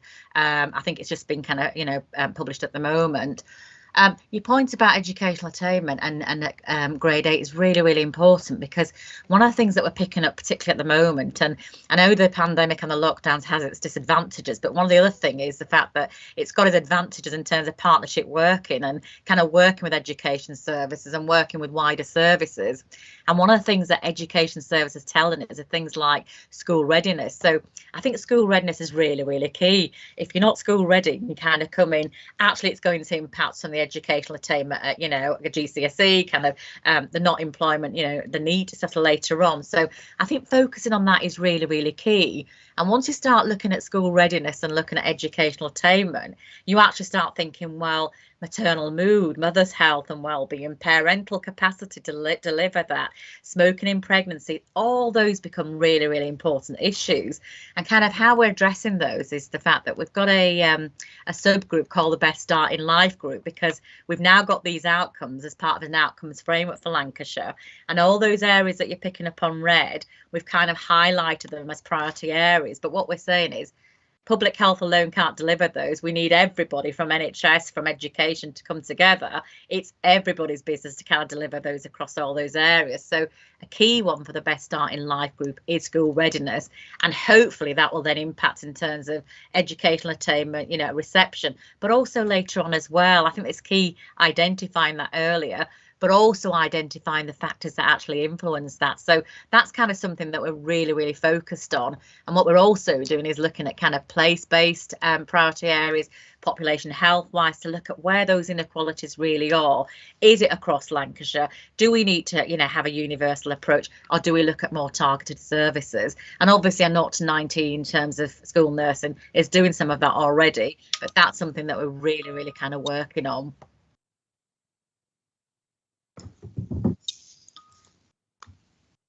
Again, please, can I, Karen, I believe you want to come in, yes. Yes, thank you. Just to go back to the part of the question to say, what are we doing about that now? So those questions in that 3.3 were from healthy lifestyle questionnaires that the school nurses offer to year 6 and year 9. They were sadly sadly disrupted last year by COVID, but they are being offered again. But what is the normal practice is when the questionnaires are offered electronically to those year groups in schools, the school nurses have access to those individual results that the pupils complete themselves, and they actually will triage all of those questionnaires. So for a proportion of those questionnaires where they've got an operating policy to review them, that will trigger follow-ups from the school nurse for the children that they feel that they need either an extra phone call, a face-to-face, or a contact in school. So those questions are triaged, and like I say, that it can result in a proportion of those children receiving a follow-up. What else that questionnaire does is it generates an anonymised summary for the schools as well. So the schools, to support their PSHE, it will give them their answers anonymised for the pupils that have completed in their schools. And that's again for that holistic understanding of health needs down at local levels. We hope with the school nurses eventually to get into a position where the school nurse can go into the school with the finished report this year and then direct the school to their local services and signpost to what provisions are available if mental health need was high, for example, or if bullying was high, or diet or nutrition was high. So again, there are some things that are happening already, and we want to stress strengthen that going forward as well. So for the other question about mental health, to say what are we doing now, there are pathways that school nurses follow in order to work with other services, specifically usually commissioned by the CCGs. So they'll have relationships with the mental health support teams, and again refer across over to them or refer into CAMS services as necessary. They'll do the training that Chris has mentioned before about mental health first aid. So hope that just adds to what Roxana said. Thank you. Thanks, Karen. Thank you. Karen, I think you just started off my screen going then. I've never seen so many hands turn up in 1 second. So next we have Councillor Jennifer Main, please. Yep, thanks, Chair. Yeah, I wanted to, my main issue was about school readiness, actually, and I think Roxana and Karen have covered that to a degree. And it is pleasing to see, you know, the 0 to 19 service that health visitors are actually able to contact a higher proportion of mothers and children in their very early years. And I just wondered about the 2 to 2.5 year review in particular, and that's, you know, relating to school readiness. How good is the follow-up to these reviews? You know, what happens if the health visitor thinks that actually these children are not on track? How is that followed up, and how much rigour is there in that? And I was particularly thinking about speech and language, because, you know, children starting nursery or reception, so many of them these days have got such poor speech and language development, and I think it's a shame that it hasn't been picked up more quickly. But just also, if I could just refer back to the obesity subject as well, because when we were talking about obesity, I think it was Karen that was saying that you've got initiatives working with districts and the HAF, and I just wondered if you could elaborate a little bit more on that and, you know, tell us exactly what's going on. I think it's probably more one for Karen. I know certainly in terms of the 2 and 2.5 year old review, again, coming back to the 0 to 19 service, it's a mandated service. So regardless of whether it's targeted or universal, every child at age 2 and 2.5 should receive that review. And if there are any developmental needs, they should be picked up very quickly, and then they should be signposted. The whole advantage of this service is the fact that they're looking at screening, you know, well children and picking up issues early, and then signposting to obviously speech and language, but any other service where, you know, that might require support. I think, you know, I mean, Carol come in further, but follow-up is done with all those children. And the idea is, you know, hopefully that they're all school ready. I think, unfortunately, the pandemic and the lockdown, what I'm picking up, has had an impact on some of those children. And those are some of the areas that we're looking at now. But in terms of obesity, I wonder if there's anything further you want to add onto there, Karen. Okay, please can I start about the 2.5 year old review? So that is undertaken by the health visitor team or the nurses that work within that health visitor service. Their coverage, that is, like Roxana says, the mandated coverage, so it's offered throughout Lancashire. There was some impact on coverage, but it is an improving situation. What is really good now is that contact will be restored. They've had to use a means of virtual and face-to-face at different periods throughout the pandemic.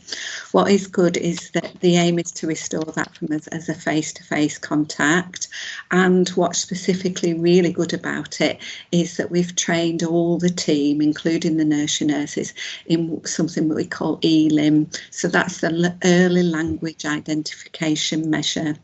So that is a new best practice tool that we've had support from the Office of Health Improvement and Disparities to train all the service in, and that is to be more sensitive and identify speech and language needs more readily.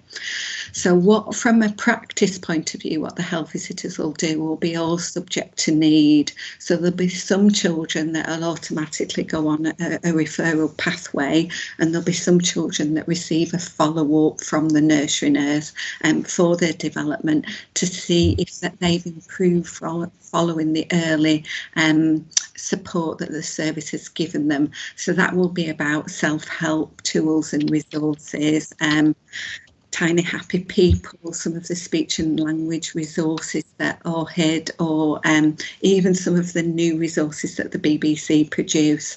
So some children will automatically go on a referral pathway. Some children will be followed up by the service to see if development has improved. The service also have a virtual group delivery about school readiness and chat, play and read groups. They might be referring on to our library settings. They may be referring on to children and family wellbeing services for more targeted early help support. So there will be a vast range of options open to them following that review. So for the other question about pasta, sorry if I didn't explain very well. So our service is working with the district councils to fund an extension onto half, which will be an after-school delivery in term time. And that is around play, activities and skills around tea time. So it will be targeted to areas where we know NCMP data tells us that need is highest. So originally it'll be targeted in those areas. And then with schools, we're promoting a take-up offer where a family can go into a pasta club and the children receive support from the HAF teams about play and healthy nutrition in both elements, so the nutrition being just as important, and that, like I say, is being offered to each of the districts and is just in a developmental stage but should be rolled out starting from this spring. Thanks, Karen. When you said districts, do you mean districts, schools within the districts?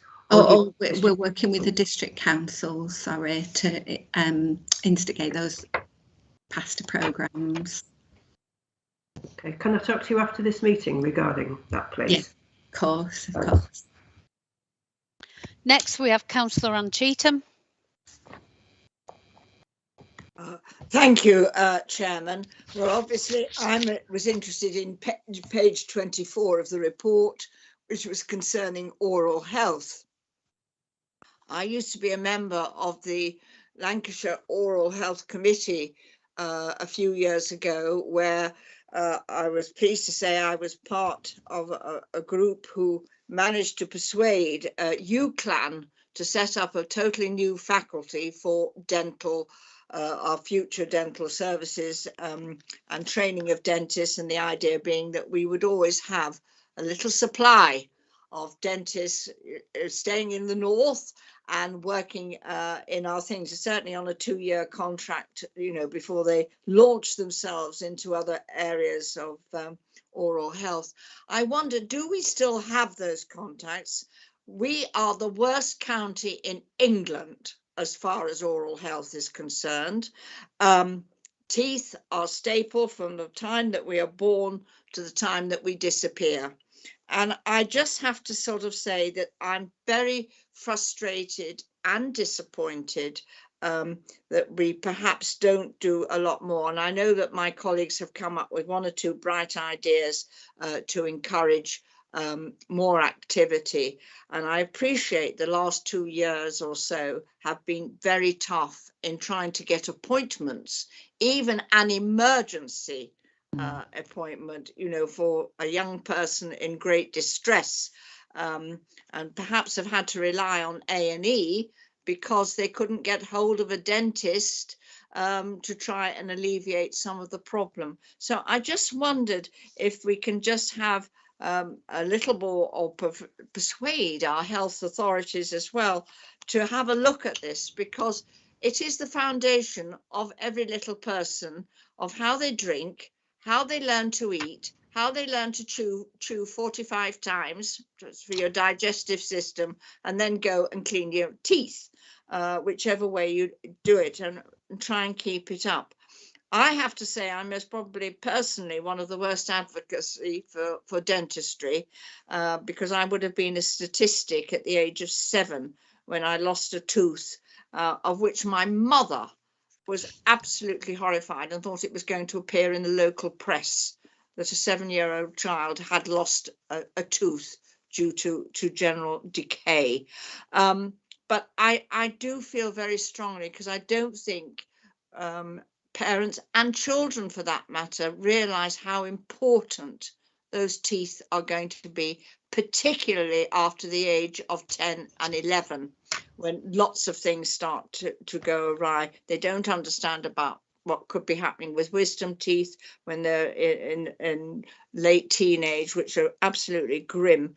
And I just hope that we could encourage more, and particularly with your contacts within college and into particularly UCLan, who really did take up the mantle after a challenge from Manchester University. So I don't want to see that disappear because nobody's interested in dentistry. But I do think it is absolutely vital that we do it. And it also works alongside any trying to stop people smoking because of what they take into their mouths, etc. So I just wanted to emphasize I was interested in the statistics on page 24 and all that went with it. And I don't want to see the little ground that we thought we'd made some headway with perhaps might just sort of disappear into the mist, and everybody forgets what's going on at UCLan and the promotion of looking after one's teeth all the way through our lives, and to make sure that we can still keep our teeth, right to the end. That's just an observation, Chairman, but an encouragement to speak to our colleagues at UCLan to see what else we can do to improve the passion of looking after our teeth. Thank you. Thank you. And oral health certainly is a public health priority for us, and we're aware that actually, we're quite poor in Lancashire. Like I said earlier, we have got an oral health strategy and an action plan. I will bring Karen in terms of UCLan, but in terms of, that raising awareness, that prevention, it starts really very, very early. I think by the time you're a 10-year-old and you've got kind of bad oral habits, actually, that really then kind of, really does encourage the decayed, filled and missing teeth that children get. It's also linked very much in terms of nutrition that was mentioned earlier, but also obesity and diet. So you can kind of get a picture in terms of how one is impacting on the other. Some of the initiatives that we've got in place, for example, supervised toothbrushing in schools really encourages that very early. But I think it starts earlier than that. We have a mandated universal service of health visitors that go and visit every child at birth and at the age of 2 and at the age of 1. And I think that's really important in terms of habits and, kind of behaviour changes in parents to try and teach toothbrushing early and kind of fluoride and all the rest of it. So hopefully that's happening, but it is a key priority area for public health, and I'm sure Carol will come in and kind of update in terms of UCLan, and obviously we've still got the epidemiology to look at kind of the size of the problem in terms of children's teeth as well, and there is a strategy and action plan. But Karen, if you've got any updates in terms of UCLan, because I think there is work they're doing. Yes, thank you. Thanks for the question. We do have a relationship with UCLan Dental Clinic. They're actually they deliver a contract on our behalf, and that's dental epidemiology. We're required to do dental epidemiology. That's a small sample per year, so that we understand oral health need. That's where the data's from. So UCLan provide that survey for us. And we're delighted to work with them on that.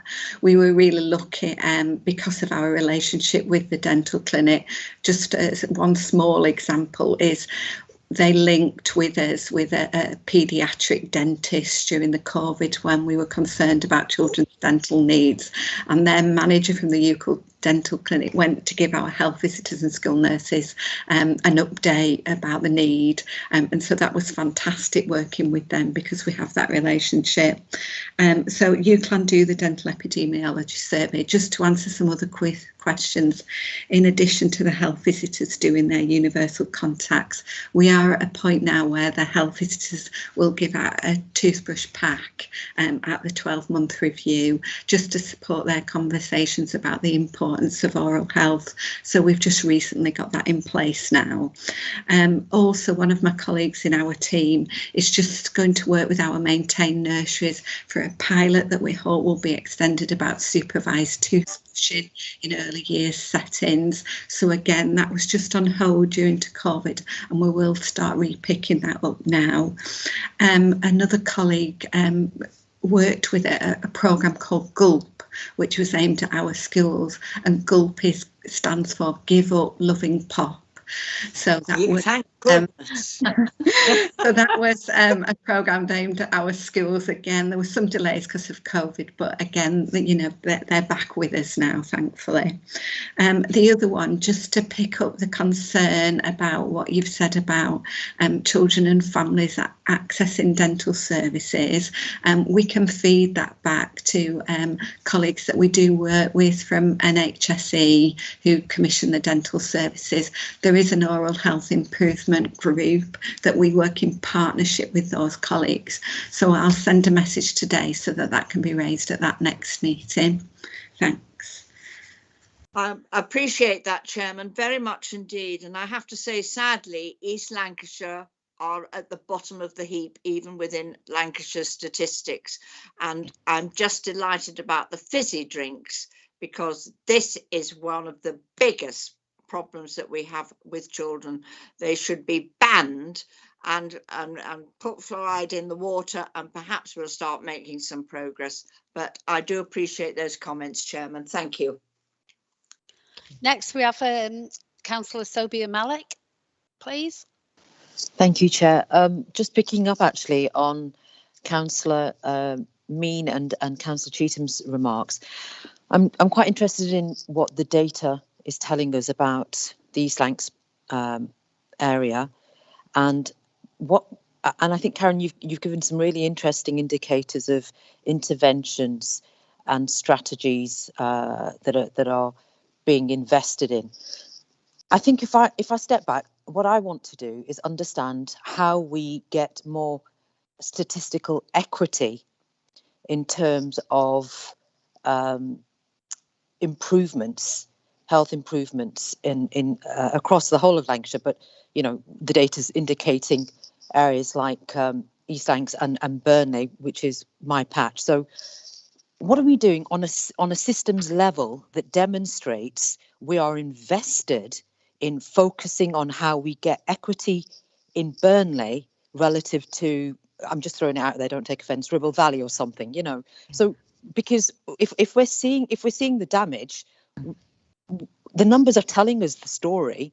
So what are we doing about it? And to be honest, I think what Karen said is exciting.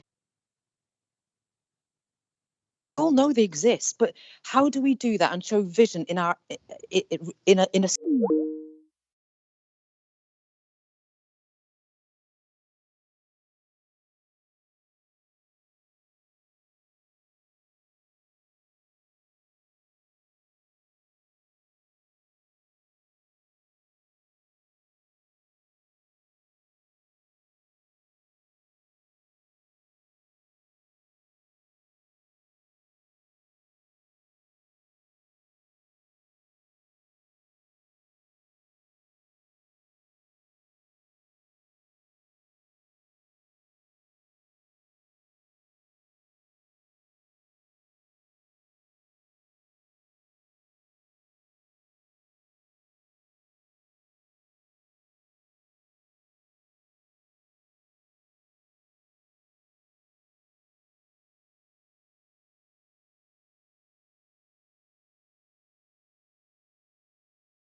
those resources where the need is. We are looking more and more at data now. That's something that kind of, you know, we've got a whole kind of public health intelligence team and plans for future or to look at those kinds of data. I think it's also something about taking this back to the oral health strategy and the action group and kind of saying, look, for those priority areas, what resources are we putting in? Because I think a universal approach, you're absolutely right, isn't going to work in those areas where you've got the biggest inequality. And you're right about the data as well. And that's something in public health, in some ways we're very good at, but in some ways, you know, we need to do some further analysis and kind of understand those inequalities. And I certainly get the ones in oral health, having worked in oral health for many, many years, there are some real challenges. But I think it's going back and looking at how we prioritise that commissioning to look at more resource in those particular areas, whilst having a universal service, but really, you know, prioritising those areas, but also understanding what's the need in those areas. You know, is it kind of the, you know, behaviours, is it different communities, you know, do we need to do things differently to kind of address those issues as well? So it is a very, very valid point and something that kind of across all our services, I think we need to kind of, you know, look further into.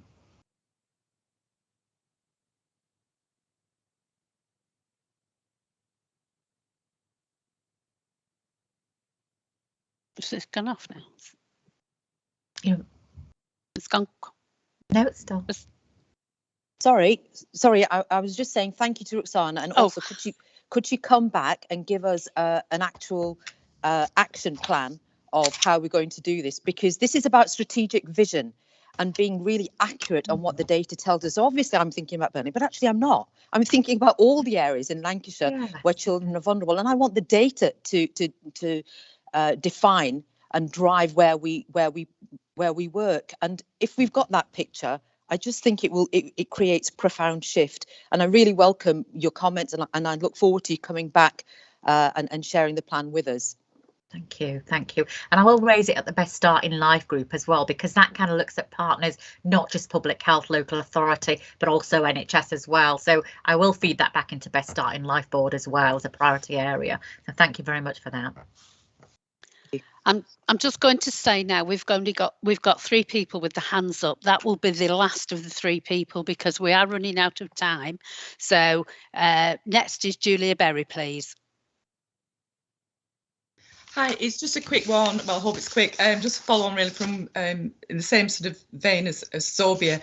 The youth justice system, which is just really on the edge of our public health, obviously the public health data we've got here with just one mention really, but the temperature of that is really, we've got obviously young people that in youth justice whose number one crime, the highest number of crime is harm to others, is violence, and there's a terrific rise in self-harm within the youth justice system.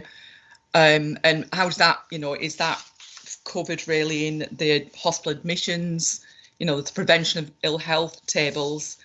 And what are we doing about it? These are our children in Lancashire, in you know, at whatever age they're in, you know, it's how they present themselves now, violent, angry, and obviously that's a key theme of both the surveys we've been doing around what children are telling us. Anger is up there, isn't it, really? And I'd just like to see, like I say, some strategic vision about how we can address that. They're only on the edge. We don't talk about them generally in public health and children's services to any great degree. And then there's another group of children that don't really feature in our tables, which is children in hospices, and the tremendous strain that hospices have been under during COVID. And I'd like that that area to feature somewhere really as a concern, because we're dealing with people, children, you know, whether they're going there for respite or in their last days, you know, and what's lying behind that's got these very precious vulnerable children into the ill health that they have. It is really critical that the support of the hospices is there. You know, you're relying on fundraising, you know, which is absolutely exemplary, but obviously under pressure because of COVID. And what is the quality of life when services like hospices are put under so much pressure? Yeah, I mean, I'm just looking at the data actually in terms of youth justice system, and that's an area actually, you know, we're kind of improving on. Hopefully it's going to continue to improve. I mean, this data's not 100% kind of up to date either, but I suppose if you look at first time entries into the youth justice system, actually that's really improving, and we're much better than the England average. So in terms of, there's some positive there, but you're right in terms of, you know, what support we're providing. I'm not sure, but I'll bring Chris in because we do commission services for young people, and he's already talked about mental health, but maybe there's some more, Chris, that we can do. Do you want to come and see if there's anything we can add to that? Yeah, the hospices bit I can't talk about. It's not an area that I know anything about. And youth justice, as you quite rightly point out, is sort of more towards the periphery of public health, but it's also a key area in terms of the alcohol and drugs agenda. Yeah. So we commission targeted young people's alcohol and drug services, which do a lot of prevention work, and they fundamentally link in with youth justice services. Two things there. One, we were in the receipt of some extra grant funding from what was Public Health England, now the Office for Health Inequalities, Disparities. I can't remember the new title off the top of my head. We've got grant funding from them, which we've used in part to add extra capacity to the support around the youth justice system and young people's drug and alcohol work. And they've also just started a really interesting research orientated pilot, which is looking at alternative disposals from custody for those in the possession of minor drug related offences, which people may or may not agree with, but it's around avoiding criminalisation of young people making, shall we say, mistakes. So there's some interesting work there. We're also linked in with the Violence Reduction Network, which is a system-wide network led by the police, and they're touching to some of the work we're doing on a whole range of fronts. And we're working with them increasingly, including one of the things that they're rolling out at the moment is trauma-informed training for partners across the system. One of the drivers of behaviours is trauma that people have experienced themselves. So it's really critical that the whole system, literally the whole system, becomes both trauma-informed but also trauma-enabled to be able to actually deal with people in an appropriate manner rather than just reinforcing traumatic experiences that they've had. So that's part and part of it. And what was the other thing? Sorry, I've forgotten. There was one other thing I was going to mention, but it's just escaped my head. But the hospices bit, I'd have to put colleagues on. I'm sorry. Okay. Oh, thanks very much. I was just waiting to see if you're coming back. Yeah, that's all right. Next, we have Hans Monday, please. Yeah, I've got a question put through from one of the young people who's watching on YouTube. His name's Thomas. He just said he just wished to ask a question linking mental health in education settings, an earlier topic involving youth obesity, and if the committee had any data revolving around the links between bullying and leading to youth obesity and vice versa, and if so, is there anything that they could think of that tackle these problems? Yeah, so I think Karen identified earlier that we the lifestyle survey that we did as part of the health needs assessment, we did that at not reception, at year 6 and at year 10, and that kind of has highlighted that bullying is an issue. We've got some figures there, but the numbers this time in terms of the assessment were quite small. Bullying has been identified, and as you can gather, mental health has been identified again and again in meetings and discussions, but also national data and our local data as well. So it is an area of concern. That data is available. I think, Karen's already mentioned that school nurses follow some of that up, so there is some follow-up if children, young people have identified mental health as being an issue. But I think it's probably one of the priorities moving forward in terms of, what next, how do we tackle those issues? And as Chris has alluded to earlier, there's lots of kind of working we're doing with our mental health services, in public health and with education services and with colleges as well. So hopefully, it's kind of something. It's not kind of going to achieve, massive, outcomes kind of overnight, but it's something that's really on our kind of radar at the moment, a real priority area. I don't know whether Karen, Chris, you want to add anything to that? I think we've talked quite a lot about mental health, and I agree with the comments there as well. Priority area.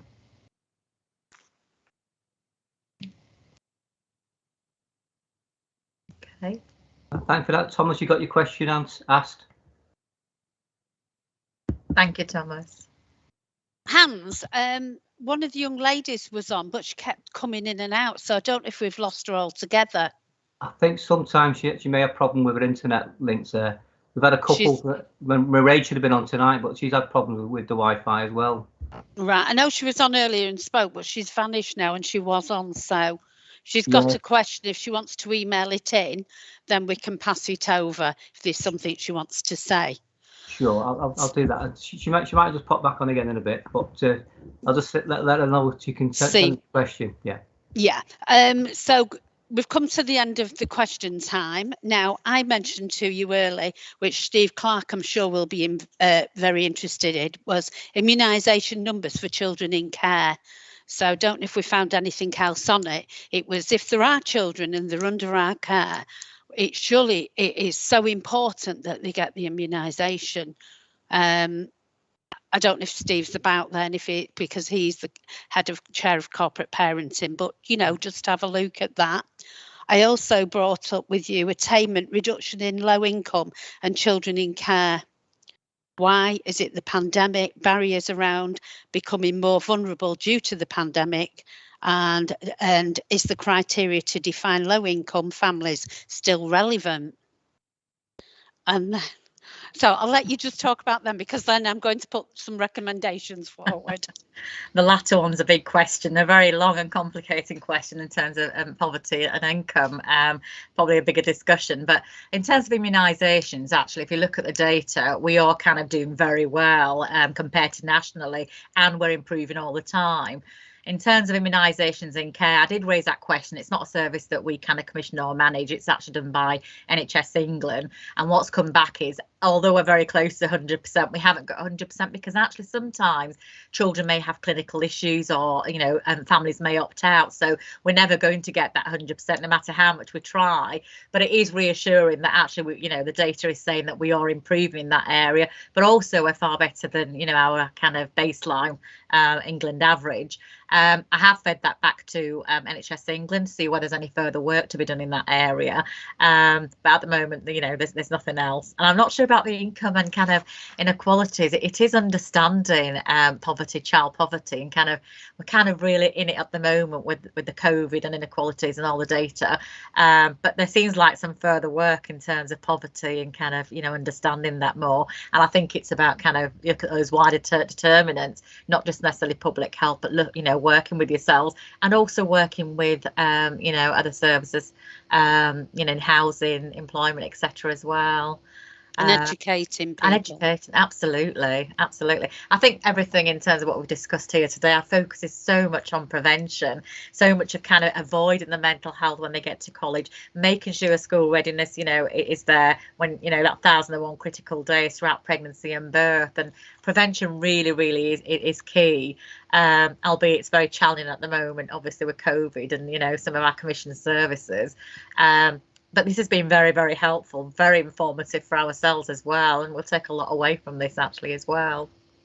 Well, I'm coming cap in hand to you now, because before you came on, we talked with the committee today, and we're looking at obesity, healthy eating. How do we get there? Councillor Sue Hine talked about the hairy biker that's been over to a certain area, and she's going to contact him on our behalf to see if we could do something with a healthy cooking week.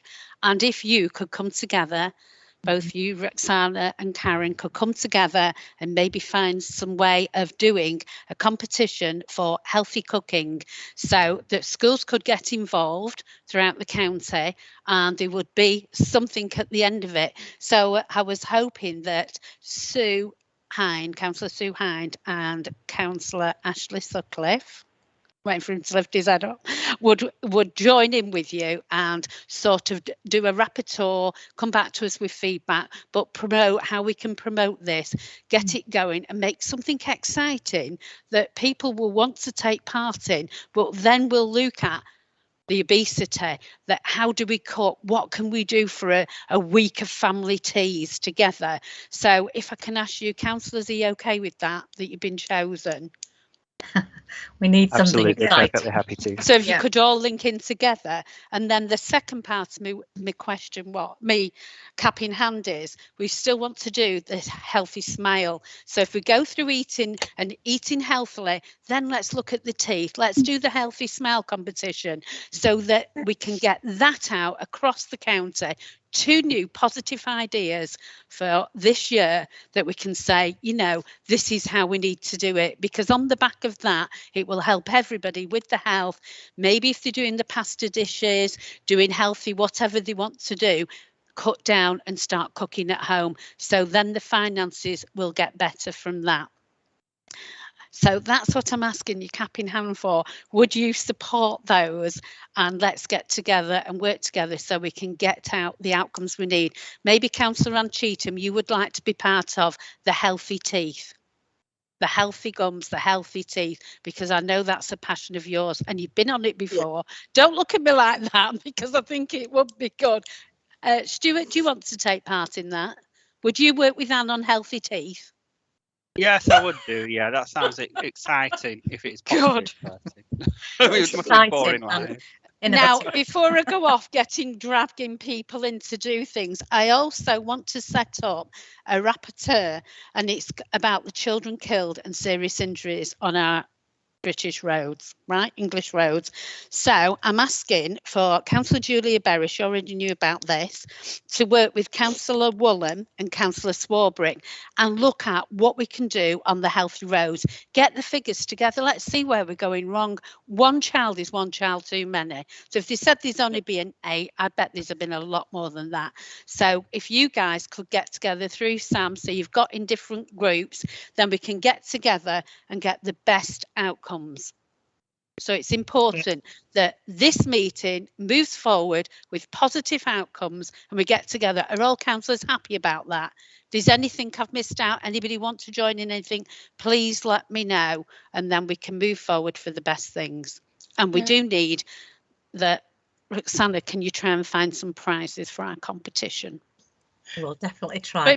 Because if it's out and we've got comms out there and everybody's taking part, the young members said before, they are very competitive. Children and schools are competitive. Let's get out there and get everybody engaged, and hopefully by Easter, because the eggs are out, we want to think of healthy Easter. Right. I hope I haven't put you too much pressure on you. I think they're really, yes. I will also feed those back into the Best Start in Life group. Like I said, it's a multi-agency group, and I think they're, you know, priority areas for us anyway. So with all the support that, you know, you're offering there, I think, you know, it's a real good opportunity to do something different other than COVID as well, and something exciting. So yeah. Yeah, and it sort of brightens it up, doesn't it? Thank you. Thank you very much. So I want to thank you for your time today, especially to Karen, Roxana and Chris. It's been a long meeting, lots of questions, and I do appreciate your time, and we look forward to you coming back and tell us outcomes have improved and what we're doing with all our competitions so we can actually get everything moving forward. So thank you very much for today. Thank you very much indeed. It's been very informative. Thank you. Thank you. Right, councillors, working on to item 6 is the work programme. So on the work programme coming up for February, we have Lancashire Schools Attainment Outcomes. Are you all happy with that? Everybody happy? Any suggestions? Anything we're missing at the moment? Don't tell me your tummies are rumbling already. Hands? Is it Terence? Terence? Yes, yes. Yes. Sorry, thanks, Chair. Just a point, I don't know whether it comes in with our realms here, but it came to light last week from a local council meeting that of our 7 senior schools, only 2 of them do 6th form. And I made a few inquiries about this, and it's what the initial inquiries they get for 6th form and what they actually take is quite different. And I wonder whether it's something that needs investigating as to whether we can improve on this, because alternatively the children only get to go to either Blackburn or Burnley to continue their education, which seems a distance to travel really to do this. Is it of any interest at all? We can have a look at it. We'll put it on our list to have a look and come back to you, if that's okay. You've turned your mic off. Sorry, yeah, that's fine. I'm trying to put my hand down. Oh, right. Julia? Yes, thanks. Just to be brief, it's about our tracking system for scrutiny, really. I was expecting possibly a note about the information we were going to glean from all the school community discussions that Mel Omisha was having regarding the school place issue and the short-term strategy. I think in January we're supposed to be in a position we've got potential education sites that are slotting into local plans, but also we've got the feedback from all those schools. The data's there. We were told January, so that's the only reason I'm flagging it up now. Can we put it on February? We'll have a look at putting it on the next one, Julia. Okay. An update from the next one, see if we Thank can you. fit it in. If not, we can always have an extra one, can't we? Well, it's just a case, you know, the information is just a file that, I mean, it might upset everybody, but there will be the data with the feedback and, you know, how we're remodelling or what new schools are in the up-in and what the extent of the problem is with the disconnect between places and place provision. Right, I'll speak with Sam and we'll come back and get a meeting, the three of us together. Yeah. Thank you. All right, lovely. Councillor Antietam. Thank you, Chairman. Just to say to my colleague in Hyndburn, there's of course a number of pupils from Hyndburn do come to the sixth form schools in Rossendale. We do have Bacup and Rottenstall Grammar School, who have a sixth form, or Haslingden High School and Alder Grange. So I just think that sometimes we're not always aware what is, you know, you don't have to go to Burnley, you don't have to go to Blackburn. You can just get the 464 bus and you're in the middle of Rossendale and you can go in 3 different directions. So it's not bad at all, really, perhaps much easier than going into the big towns. Is that okay? Terry? Yeah, he's put his thumbs up. Right then, so we're happy with what we've taken forward with the competitions. We're going to do the rapporteur with councillors Berwick, Woolham and Swarbrick, and Ash is going to do the food with Sue Hind, and then we've got Councillor Antietam with, I forgot who the other one was, Stuart, yeah, that's going to work on healthy eating teeth. Yes, on your teeth. So if everybody's okay with that, we'll move on to item 6. There's no urgent business. Item 7. Oh, there is something I do want to bring up. Councillors, please could you email in to me what housing associations you have got in each of your areas? Because if we need to look at housing for our children and young people, I just need to know what housing association. So if you could email into me what's in your area, and then I can find out who's left. So if you've got housing associations, who you use, because we need to look at our care leavers and what's available so we can put some sort of plan together. So that would be great. And then item 7, you'll be glad to say, is the date of the next meeting is the 22nd of February. Hopefully we'll all be together here and have a lovely afternoon, no matter what you're doing. Thank you very much for the meeting. Take care. Bye.